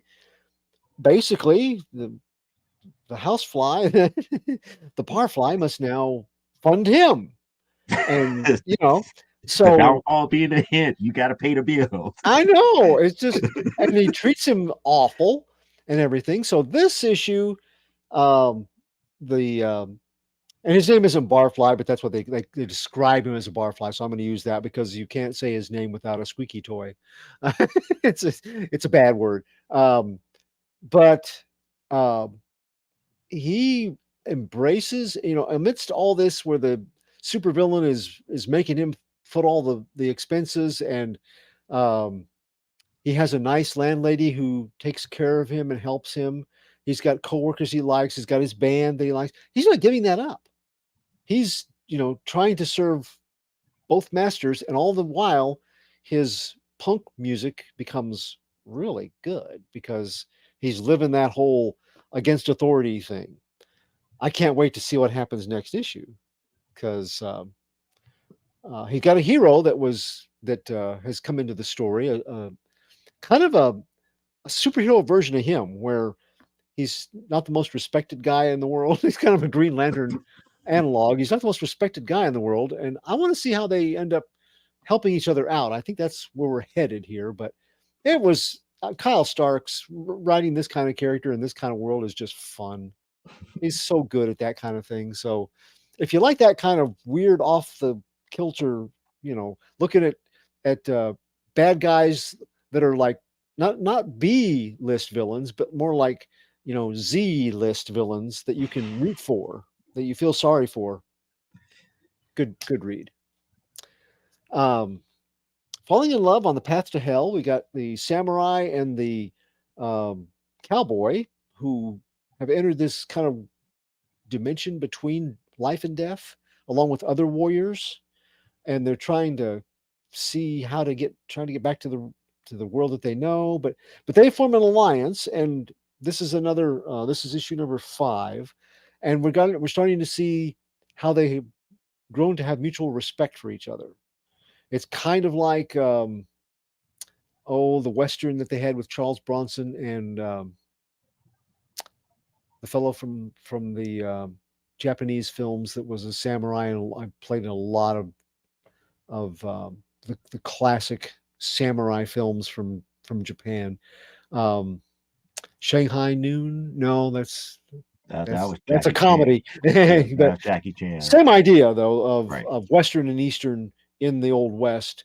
You get a real vibe of that, but it's much more sophisticated than that. It's a really nice story between these two characters, and they both have talents and skills that are very different, but they are learning to appreciate each other, and also they're allies that they've got each other's back. And in this place, with all these exterminated warriors that are looking to, they were warlike in life, and in this between dimension, they're also warlike.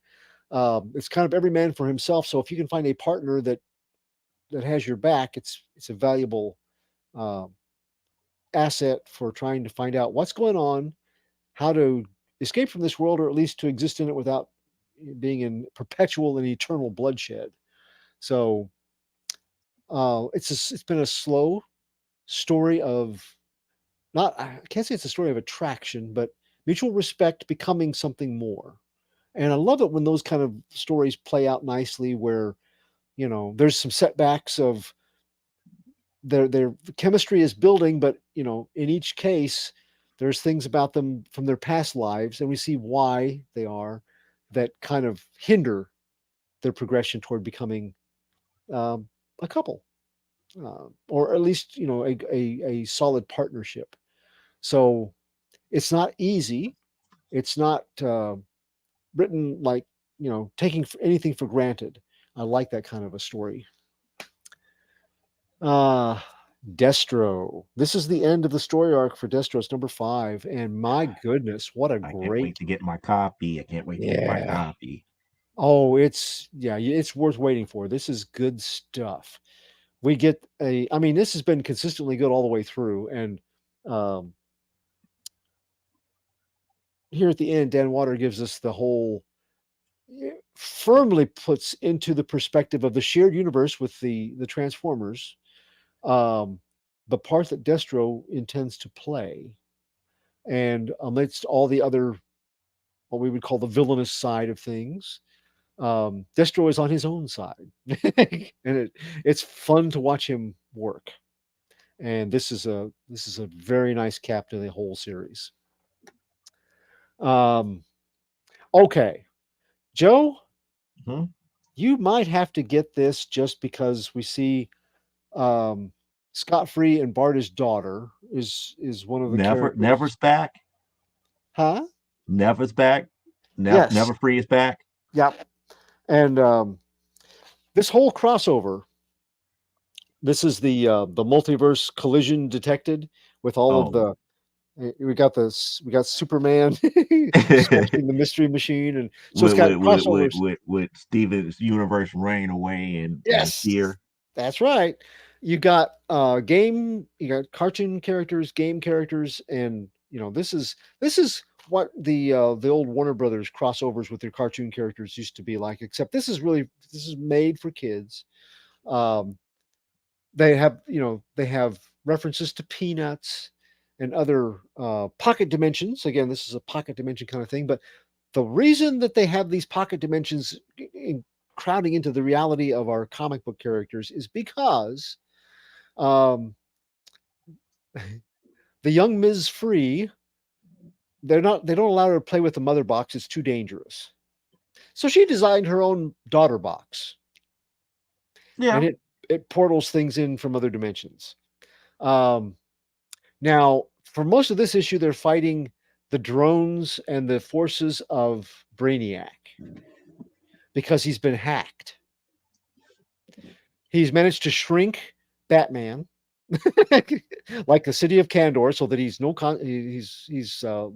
less consequential to his plans.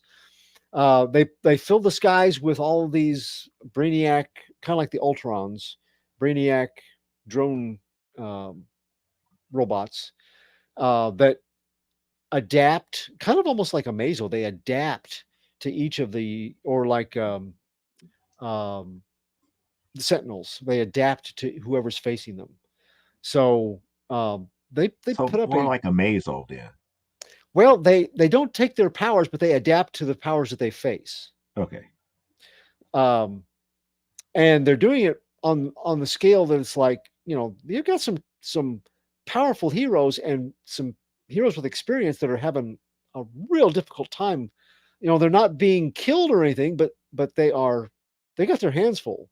you know they're doing it as a team effort across the globe, and it's not easy. And then Batman finally figures out who's behind it all, because Brainiac isn't doing it. He's been hacked. And so Superman figures out, he's like, so this is the guy that's done all the hacking? He goes, I mean, if they ever got me in a position like this before, they'd have just killed me. And Batman goes, that's not his goal. Okay, what is his goal? Well, I'm not really sure, but I got to say it's impressive. Okay. And they show a picture. He's like on all the screens of, this is the guy that did this. And Superman goes, that guy? Really? And he goes, even more impressive. Batman says, even more impressive is half of what he did while he was inebriated.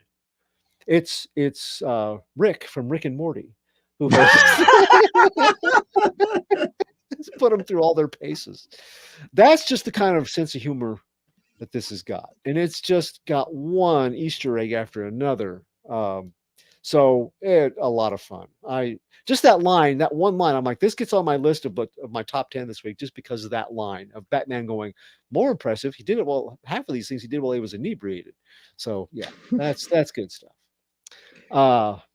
We have this is the fourth issue, I think. Yeah. Epitaphs from the Abyss.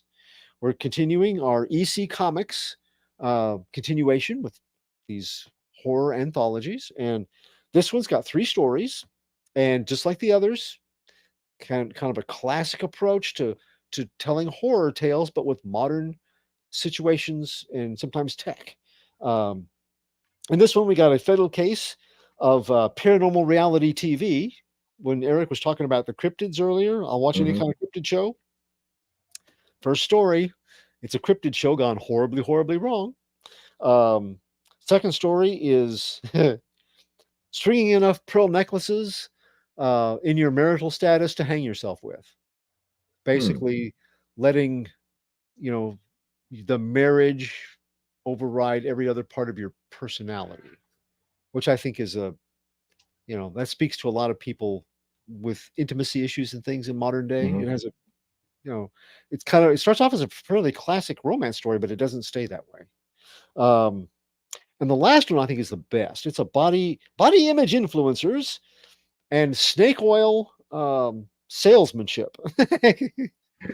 Oh, How I that got could this go. by using this product. Yeah.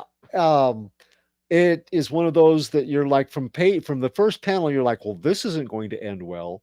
But as it careens out of control, it surprises even you about how badly it does end. Um, and yeah, it's absolutely modern, but a classic comeuppance kind of story. So, and for for the spoopy season, any of this, like I said, this is the fourth issue. Epitaphs from the Abyss. They'll be coming out, I'm sure, before too long with the trade. Definitely worth a get. Um, Purely the best written issue this week was Ultimate Spider-Man number 10. So we've seen how this whole thing has developed where, Peter Parker doesn't become Spider-Man until he's married with children. And because in his world, somebody came over from a parallel dimension and changed everything so that Spider-Man and other heroes would not be able to uh, stop people like Wilson Fisk and Norman Osborn and some of these people from establishing the order that they wanted to have in the world. Mainly, in Wilson Fisk's case, crime, being his enterprise to be the true kingpin of all power in this universe. So Peter Parker is brought along because um, somebody figured out what had been changed and now is trying to undo those changes. But it's late from the universe that we're used to. So this is the setup, and we have J. Jonah Jameson and Ben Parker. Um, they are journalistic partners, and they have been part of the Daily Bugle for many years. But Wilson Fisk now owns it, and he doesn't like their exposés on crime, so he fires them. And they, in the first few issues of the story, they are trying to make their own newspaper, make their own online newspaper, with Peter Parker taking pictures for them because he gained a reputation as a good journalistic photographer working for the Bugle ever since he was a kid. There was no Spider-Man. He just became a really good journalist, photojournalist. Kind of reminds me of whatchamacallit then. The second volume of Heroes Reborn. Oh, yes. Yes. Very true. So, with issue number 10, we get a class in writing characters to show, how can I word this? I always thought that, to me, the weak part of this was Ben Parker being a journalist. I didn't see anything in the background of the other world where he was journalistic at all. And then him and J. Jonah Jameson being together as journalistic partners, they came up together working in the newspaper business. I don't know. I didn't really buy it, but I do now. Okay. Because they make a great investigative journalistic team here. And they show a lot about what journalism should be. It's not afraid to bite the hand that feeds it, for example. And but it is written so well. I can't wait. We're 10 issues in. I can't wait for the next issue. That's unusual. Yeah. To see how we're going to do this. Add in the fact that we got a whole other Sinister Six because of the Kingpin and everything. And, it's just, I think this is one of my best reads this year, this series. And this issue was just a chef's kiss to it all. I would give this one probably 9.5. Wow. I know it's now I don't normally give things that high because I think to get into the nines, you got to be this good. You got to be looked at this good and not a flash in the pan or something with a theme that lasts longer than just immediately. So I'm thinking that it's probably going to be in my 9 categories in the future. Looking back, I could be wrong. Things could change, but it's definitely worth getting the trades on this one. So, or going back to get the issues if you want. But for this movie season, I picked one that is not quite as good, but one that I was happy to see come back. This is the second volume of this title. And again, our friend Kyle Starks, who Barfly, he is back with Dark Horse, and we are going back to where monsters lie. because it's Where Monsters Lie, Cul-de-sac. Oh, they call it This attack. Cul-de-sac. This is the second volume. Um, and I'm happy to see it because I like a lot of what Carl Starks does. He did the Peacemaker miniseries for DC that was just as good as, I mean, if you like the quirkiness of the TV show Peacemaker, he just so nailed that. That is definitely his vibe, that ridiculous. There's a certain hilarity, but sometimes a horrific hilarity, which is definitely where this one comes in. This kind of a book. But he's got a great talent for writing that sort of thing. And one of the few projects where he didn't fulfill, he didn't stick the landing. We were talking about sticking the landing. Mm-hmm. He did not stick the landing on Where Monsters Lie, Volume One. Um, for everything it had going for it, the last two issues especially just dropped off bad in both, I think, critical review and fan review. I know people that I know that follow horror comics, and we talked about it. Um, did not like the ending, and I felt disappointed in it too. They gave it a better reasoning than I could come up with, but I knew it felt like a sour note. You know, like a concerto that's being played very well, and then all of a sudden it sounds like a So Looney Tune. somebody accidentally hit a bad note in the middle of a good movement. It's like the endearing young charms in a Warner's cartoon. Oh boy. Dong dong dong dong. Those last two issues just didn't quite land. So when I saw it was continued, I was happy because I thought the premise deserves it, and he's good enough that he might be able to make it where it's a saggy in the middle, like between the two volumes, it might be saggy in the middle, but then comes out on top. So um, take a look here at some of our artwork. The cover's okay. The Mm-hmm. artwork for this issue it's all right. Um, it's serviceable. I like the artist a lot. I liked his work in the first series better than what he's got in here so far, but it's early on. I don't think you have to come out of the gate necessarily swinging because there's a lot of they have to do some explaining about this. Now, given that this wanted thing in the first is about all you get for a backstory. It doesn't tell you much, so you probably need to read the first volume to really appreciate what's going on as it progresses. But they did at least give you kind of a warm up with the wanted. Um, and then we got this council of serial killers and supernatural entities, predators, having a sit down talk here. They have to because things have changed for all of them after the first volume, and we'll get into that very shortly. But um, this is a lot of you have like two groups that have to come together, and there's a certain amount of give and take with the leadership. Zell is the old lady here. She's the leader of the group that has been displaced, and Barry is the leader of the other group, and she's kind of shoehorned her way in because they need a place to stay. So they have to like share control. As you can imagine, with most serial killers and/or supernatural predators, that's not a natural state of sharing control over things. Um, we get a look at some of the new residents, and of course, we have to have some violence along the way. Giant dogs that go crunch. Wow. Yeah, And it's coverage. crunch. Yes. Um, and some of the characters that we lost in the first series are trying to make a comeback in the most eerie way possible. So again, this is good spoopy season reading, especially if you are. I would say this really angles toward the slasher fans, kids of the '80s, that slasher movies and things like that. It has a lot to do with what this goes about portraying. So, Where Monsters Lie, Cul-de-sac, number one, published by Dark Horse Comics. The writer is Kyle Starks. The art is again by Pyotr Kowalski. The colors by Vladimir Popov. Letters by Joshua Reed. Cover price is $3.99, which makes it a bargain.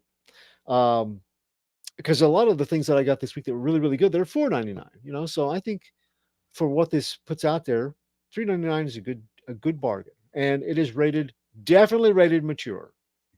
So the first volume of Where Monsters Lie, it was a Kyle Stark's pop culture horror bonanza. It was filled with his hallmark humor and a collection of slasher film analogs.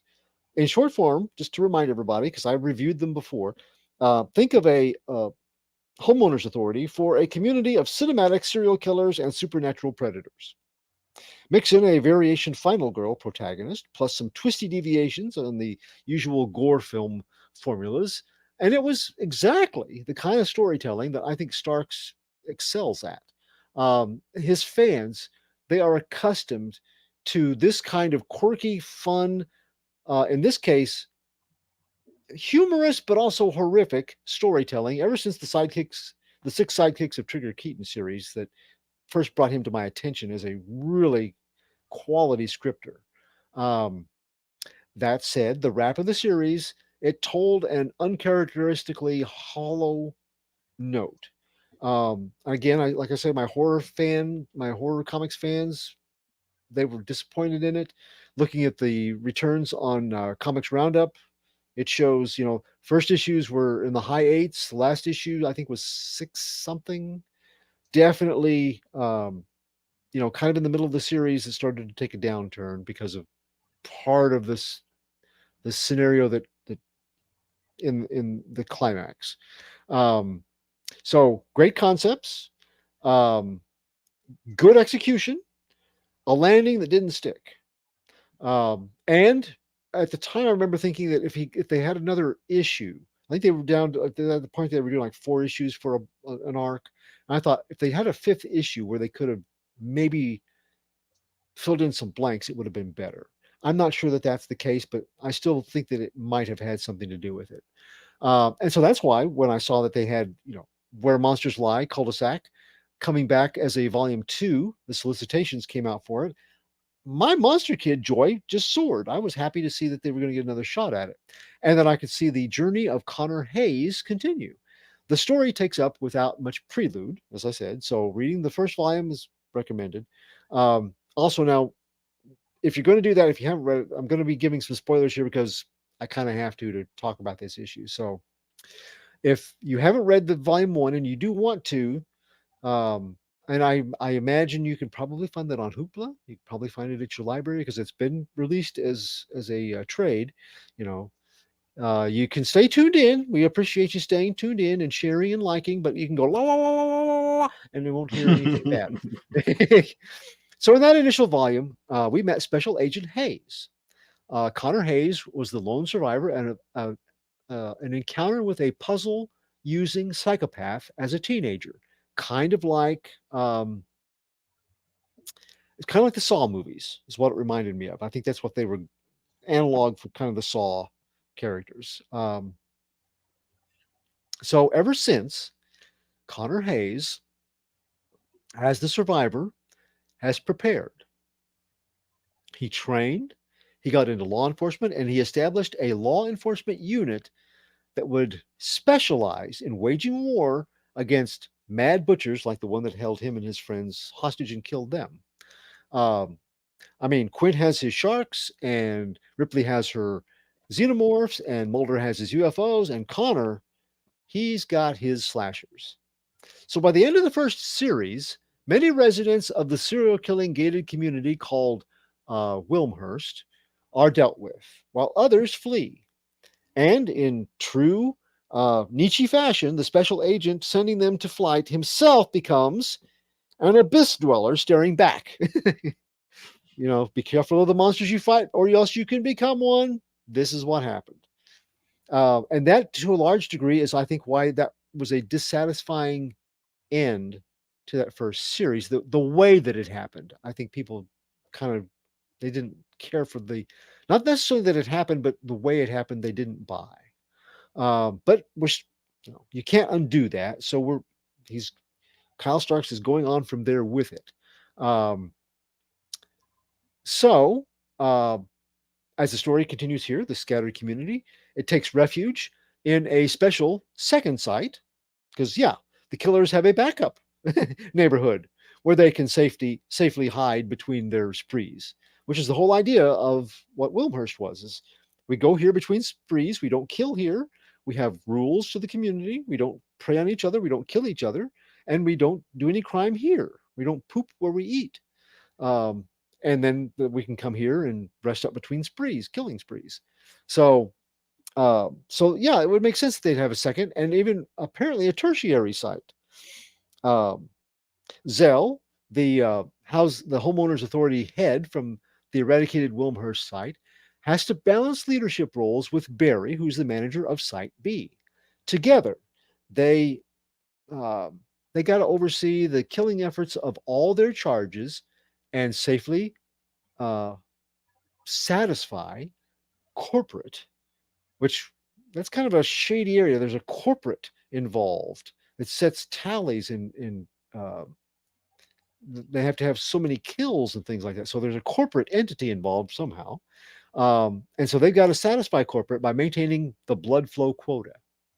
So, along with the task of commanding or co-managing rather a cobbled group of rugged individualistic murder machines, Zell and Barry they have to assess new member Connor Hayes and share and see where he fits into the scheme of the ongoing legacy of lethality that they've got going for them. Meantime, apart from this, his new community standing, while safeguarding his wife and unborn child who's with him, Connor has an agenda of his own that becomes apparent as the issue progresses. So, Stark's strength as a character creator and a custodian is on display here.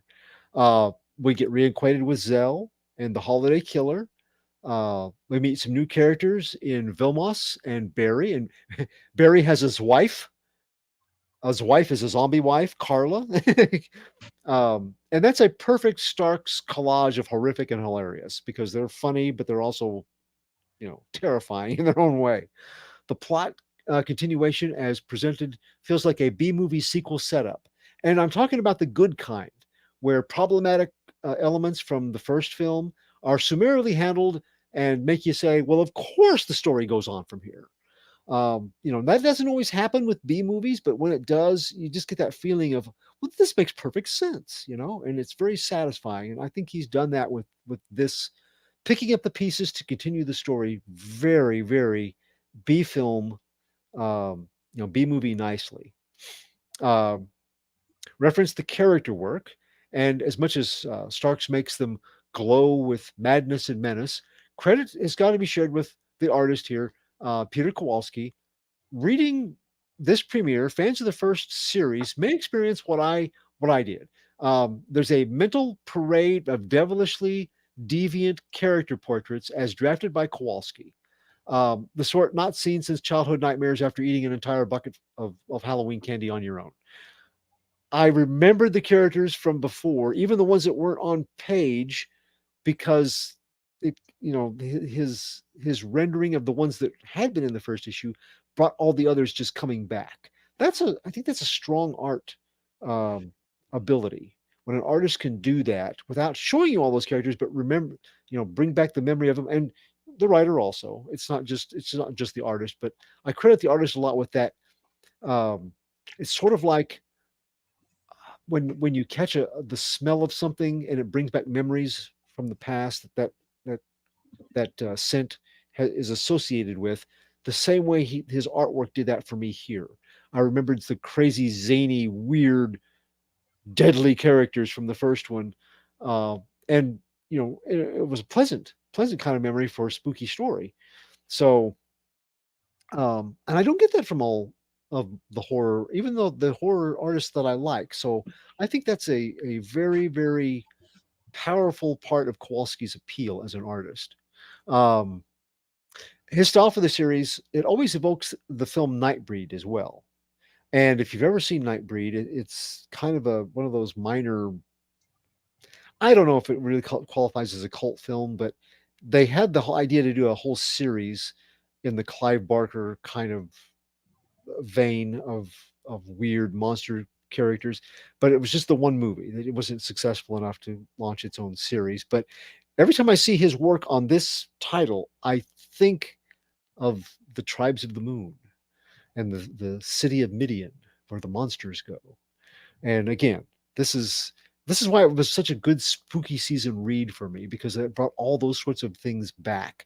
There's definitely a nostalgia vibe to this because of the 80s slasher and supernatural predator movies, but it kind of goes beyond that uh, a bit for me with those nuances to it.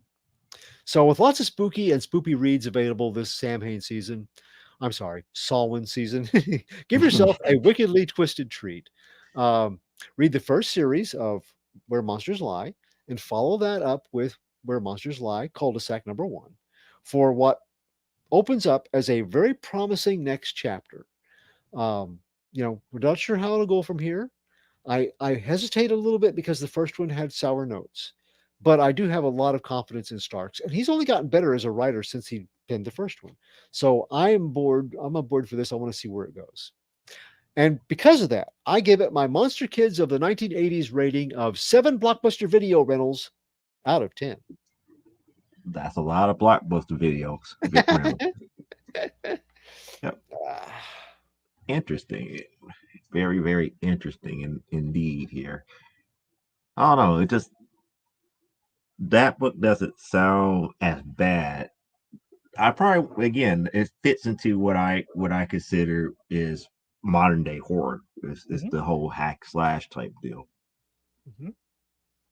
Well, and some of them are supernatural also. So, it's not just, but it definitely leans heavily into they have some analogs that are very close to Jason and Michael Mhm. Myers and, Freddy and stuff like that, or Saw.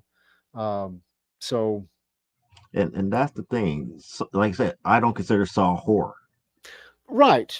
It's more of a suspenseful and uh, really weird crime drama sort of thing. But yeah, so it blurs the line on some of these, but then you see them all together. That's kind of interesting because Freddy versus Jason. Of course, I That saw was that. a funny movie. I That was know. actually was a funny movie. Yeah. So it's a lot of the same stuff, a lot of the same appeal in this title as that. So. I just the one thing I like about Freddy versus Jason is about how Jason pulled Freddy into the real world. Mm-hmm. Yeah. They woke Jason up out of his dream. Mm-hmm. And Mm-hmm. because he woke up and was holding Freddy at the time, he pulled him. Mm-hmm. And Freddy in the real world was like, oh, he's a troll. He has no power whatsoever. Mm-hmm. Yeah. Yeah. But I love the ending though. The mm-hmm. wink at the end. Mm-hmm. See, notice how I did not spoil it. I just said the wink at the Right. end. Right. No, that's good. That's good. But yeah, I think this is a. I have read other like the epitaphs from the abyss. That's definitely a more easy, regular, straightforward horror tale, modernized. Mhm. But you know, Stark's he's just good at this kind of humorous horror, or horror with a little bit of a just all those movies we just talked about. They all have a sense of humor about them. Mhm. Freddy a lot, others some less, but still some of them just because they're such B movies that did well that we find parts of them humorous. But he hits all those notes on this number one issue, so that's good on him. What was the why am I thinking about Jason Takes Manhattan? yeah, yeah, That that movie. yeah, yeah, It's yeah, like yeah. one of the few movies that Jason was away from Lake Placid. Mm-hmm. Mm-hmm. Camp Crystal Lake, wasn't it? Okay, yeah, Camp Yeah, Crystal Lake. yeah, yeah. I Lake always think Placid's about got the Lake big Placid. alligator in it. Yeah. And I'm like, uh, oh, he's in Manhattan going around killing people. I'm like, mhm, this mhm. is interesting. I was like, how is he still doing this? It's like, wouldn't he have no power since he's away from Crystal Lake? Mhm. I don't know. But the one thing I can give Freddy versus Jason, it put more into the lore of Jason. Mhm. That Jason was more so around because of the curse of his mother. What his mother cursed the lake. Mhm. She actually cursed the lake for how her son died. Right. Which His fits. son died to grow up to be one son of a gun. Yeah. Yeah. But it was just weird. It's like at least with that movie, I got better perspective of the lore. Mm-hmm. It wasn't the fact that he died; it was the fact that he died, but because of the curse, he was able to grow up into that killer. Mm-hmm. It's almost like he was almost like a Solomon Grundy to a degree. That's a really good. That's a good parallel. I had never thought of that, but that makes a lot of sense, Joe. It's Mhm. very cool.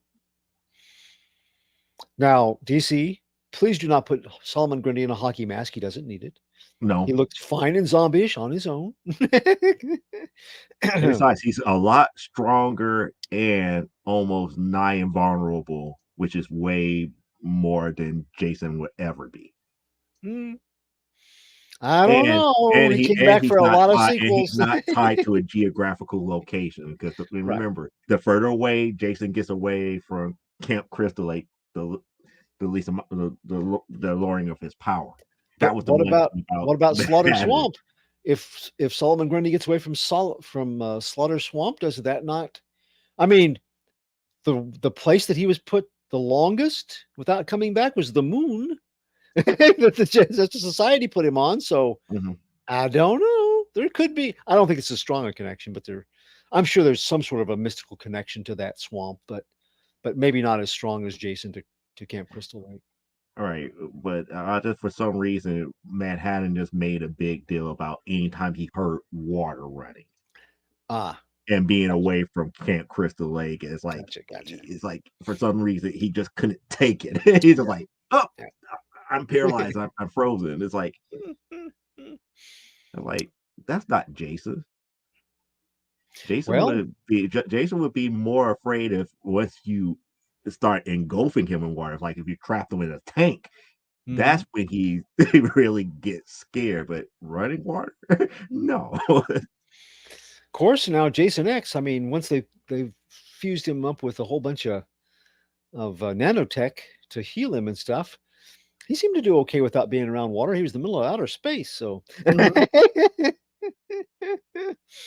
uh, Yeah, that's the worst thing you could do. Give Jason actual technology. I still, I know I have friends that are big time Friday the 13th fans and they hate that movie. It's one of my guilty pleasures. I think it's funny. It's got some horrific kills. It's a moral. I like the first one. The first one is a moral lesson, and all the other ones after that was just like, okay, they're just making money off of it. Yeah, and some of them, I mean, some of them are better than others, but Jason X is reviled by just about every Jason fan I know, and I But it still was meant maintain to that it's be. It was meant to be campy garbage. Mhm. That's the Yeah, thing that you have to walk into. It's like it was yeah, campy garbage. and yet still had some.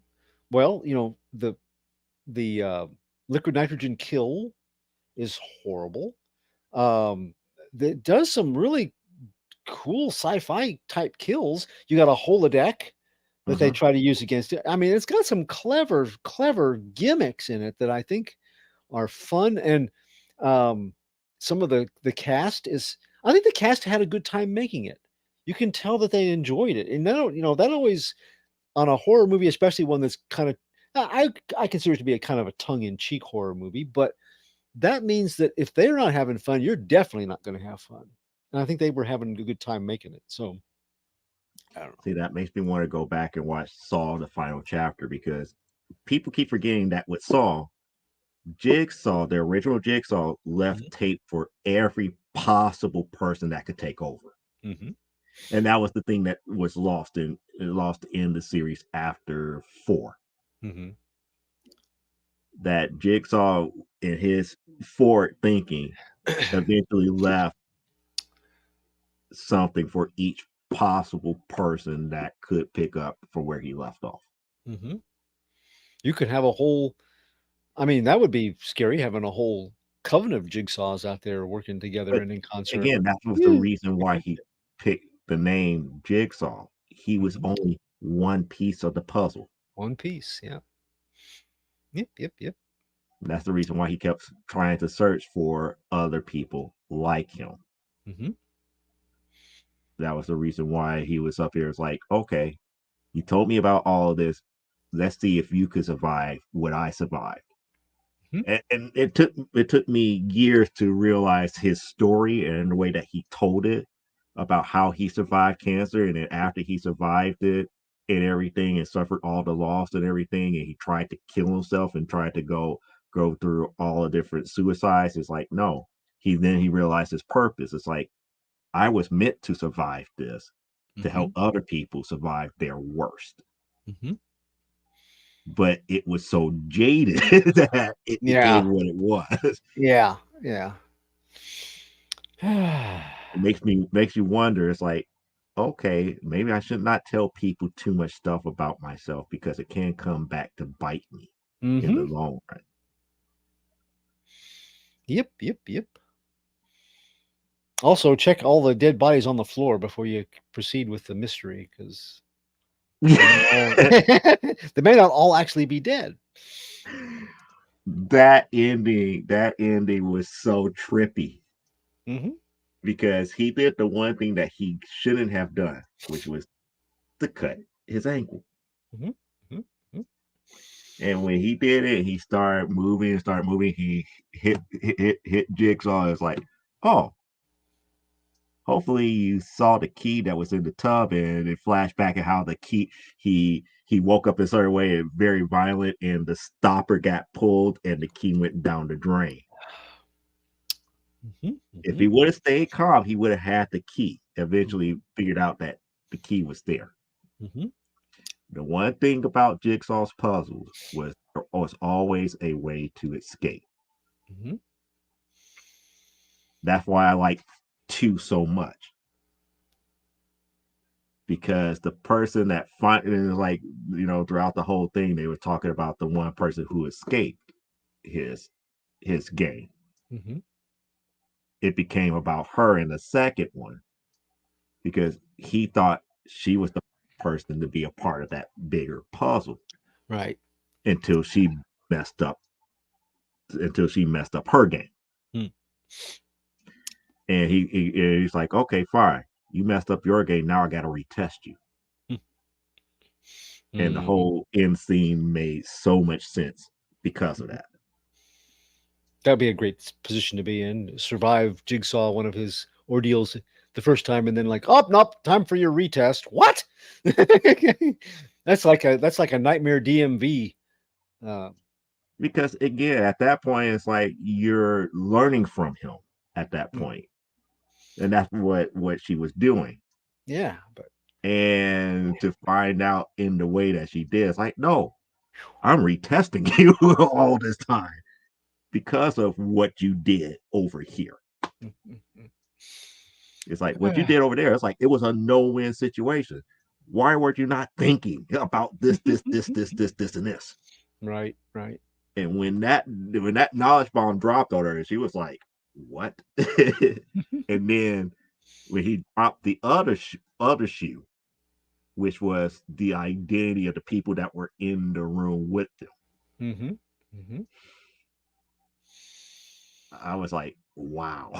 But I could talk about Saw all day because, like I said, to me, Saw was not horror; it Right, was right. suspense thriller because it was a mystery behind everything. Mm-hmm. Mm-hmm. It was a purpose. It was a method behind the madness. It was just not killing for killing's sake. Right, right.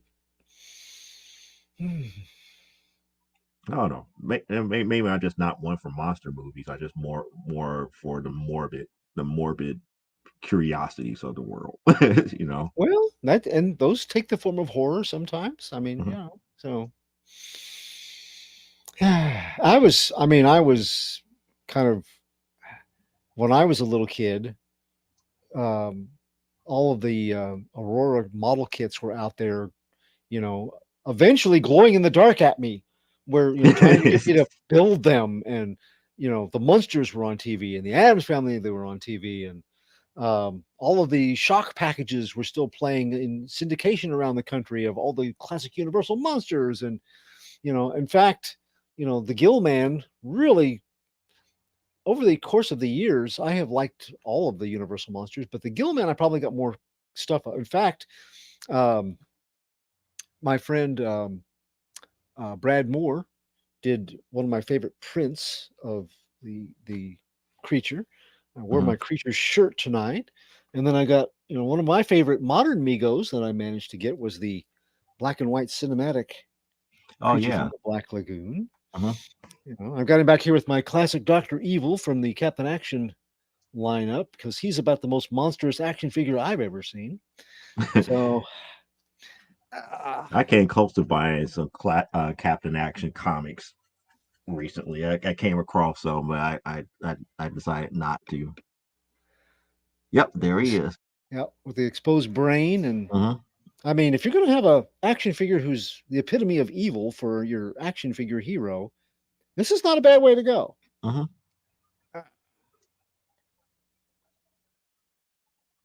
Well, shall we stick a Yeah, fork we in it, call Joe? let's knock it off for tonight. Okay. Are you feeling better?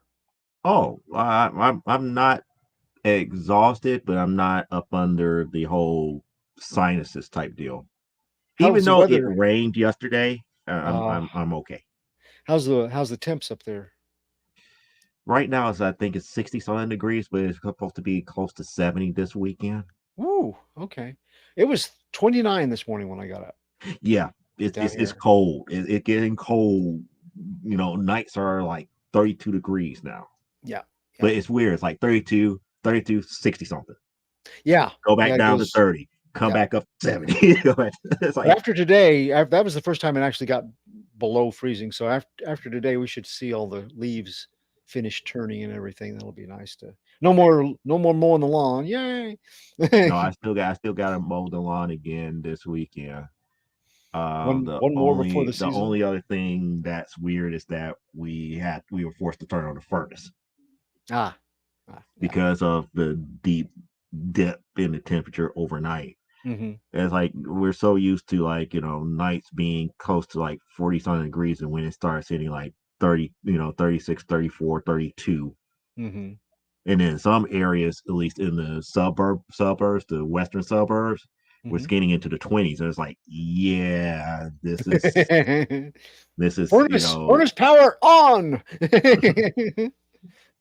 this is how people catch these pneumonia type colds. It's like go Yep. out, be out all afternoon and everything. If they don't get home at least by like 7, 8 o'clock, Hmm. Hmm.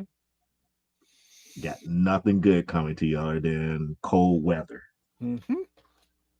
Well, Elaine, if you're still with us, get to feeling better. Hopefully, see you next week. I think she went night night. Okay. I think the only person that was still with us was Parallax here. Okay. Because All why? right. Because she said Ultimate Spider-Man has been dope. Yep. Yep. Yep. Yep. All right, Clyde, here you go. Okay. So I'm Clyde Hall, an elder statesman of geekery, and you can follow me on Facebook at Clyde Hall or Radiating Positive Vibes with author Clyde Hall. Every day we make one posting to try to improve the hours of your day. Recently, we've been looking back at Ben Cooper and Collegeville um, costumes on Throwback Thursdays, but we have Museum Mondays where we've been looking at. Uh, I'm trying to gear things toward the Halloween season. So I found the National Monster Museum in Connecticut, I think, this week that has it's been on operation since 1966. And yeah, it's open every weekend in Mhm. October, and they've got these beautiful displays. It's the only time I've seen a display that is dedicated to Abbott and Costello Meet Frankenstein, for one thing. Ooh, okay. Yeah, and they've also got one that is all about. It's a beautiful recreation of Henry Hull as uh, the werewolf before Lon Chaney as the Wolfman took over. Mhm. Um, and so, it's just got a whole lot of cool figures in that. So that's one of the things we do. We look at artwork, we look at different artists and different kinds of literature and TV shows, heavy nostalgia on the weekends, especially. um, so if you want to have a daily dose of something that's fun, we never get into anything too serious. We try to either give something that's interesting and something to learn, or something to learn about history, or something to bring back a memory from your childhood, something that'll make you smile. So check me out on Facebook. I'm also on Twitter at CJ Hall 1984, or you can check out my Amazon authors page. That link is right down here. I'm currently part of the online comic book review crew at comicsbeat.com, aka The Beat. You can find them at www.comicsbeat.com. That's a place to go for some real deep dive journalism into the comic scene, the behind the scenes workings of the comics industry, and things that are coming out soon to be on the lookout for your pull list. I'm also part of the Comic Book Spectrum podcast here every Thursday night at 7 p.m. Central on YouTube. In my spare time, I am an independent award-winning author and a contributing writer at Stormgate Press. You can find me in their anthologies like Spurs and Six Shooters, the Western Anthology, Tales of the Old West. Like Tim Bruckner's Major Marjorie, classic sci-fi pulp. Done in the new pulp style, but it's very much reminiscent of the older pulp stories with people, aliens from other worlds, and people rocketing across the universe. Or things like The Lost Adventures of Captain Hawkland, Aviator, new pulp stories. And I'm in the second edition of this, as well as the first volume. So both Lost Adventures of Captain Hawkland 1 and 2. And we're getting ready to come out with a real new pulp dive into classic, like Shadow and Doc Savage style pulp, with Pulp Reality number 5. We have volumes 1 through 4. I'm in all of those, but now number 5, I'm going to have a whole new character called the Mannequin. And that's going to be coming out soon from Stormgate Press. You can go to www.stormgatepress.com to see what's coming out next and to sample some of the best stuff available in new pulp entertainment. Comic Book Spectrum is brought to you by one of our bullpen members at Stormgate Press, somebody that is an artist who has done many, many fine covers for us, including all the ones I just showed you, like these. He's a Pulp Factory award-winning artist for things like the Major Marjorie cover, and also for The Terrors, the Brian K. Morris book, The Terrors. He got a Pulp Factory award for that cover. So, Jeffrey Hayes, Plasma Fire Graphics, is a standard, I think, when it comes to our endeavors. Stormgate Press and other companies. He's worked for many companies, and he is affordable. He is easy to get along with. He and I had some conversations over this work of art that he did for me here for one of my Captain Hawkland stories, and I love it. It is, I have more than one copy hanging in the house because I just love it so much. And he was so much fun to work with, to get it, from concept to reality based on a story that I had written.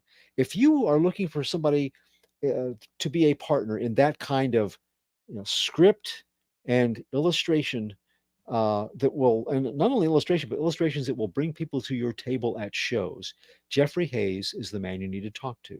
And Joe is going to tell you right now how you can put Plasma Fire Graphics and Jeffrey Hayes to work for you. And if you like everything that Clyde just showed you, take a gander at this video right here.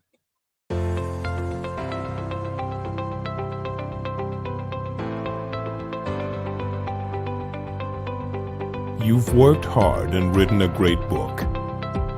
Now it's time to give it a great cover. If you're an indie author or small press publisher, Plasma Fire Graphics is your source for affordable cover illustration and graphic design.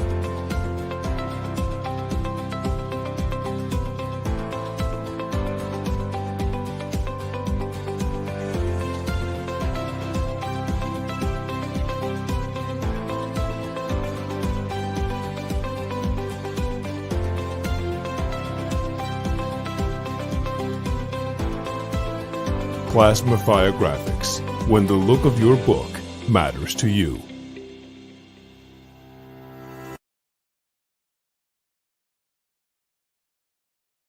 So you can always hit him up at plasmafiregraphics.com or his Facebook group for Plasma Fire Graphics. As far as I'm concerned here, Saturday, you could catch me again right here on From the Desk of the Small Press Publisher at 9. But we are also going to be a part on Whatnot for New York Comic Con selling, you guessed it, the Year in Marvel 24 packs. We do have some in. We got a total of 6 in for this particular exclusive sale here.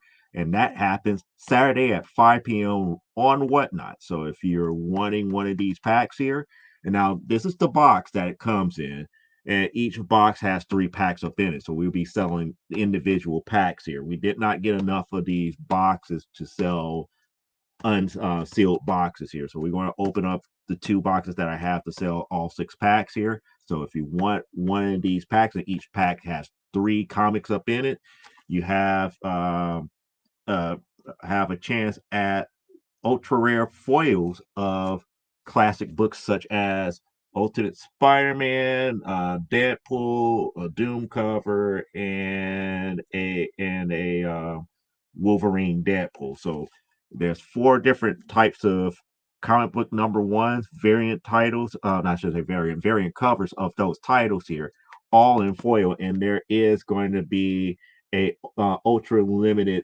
red foil variants here, and that's what's the big key thing to shoot for here. All the ratios behind which the ratios behind which covers, how many of each covers in each pack is going to be out there on the Whatnot sale that we have on Saturday. So I hope that I see you there. And until then, I'm going to say live life, grow, and be well. And unlike Brian K. Morris, I don't care if you wash your hands, but never, and I do mean never, apologize for being awesome.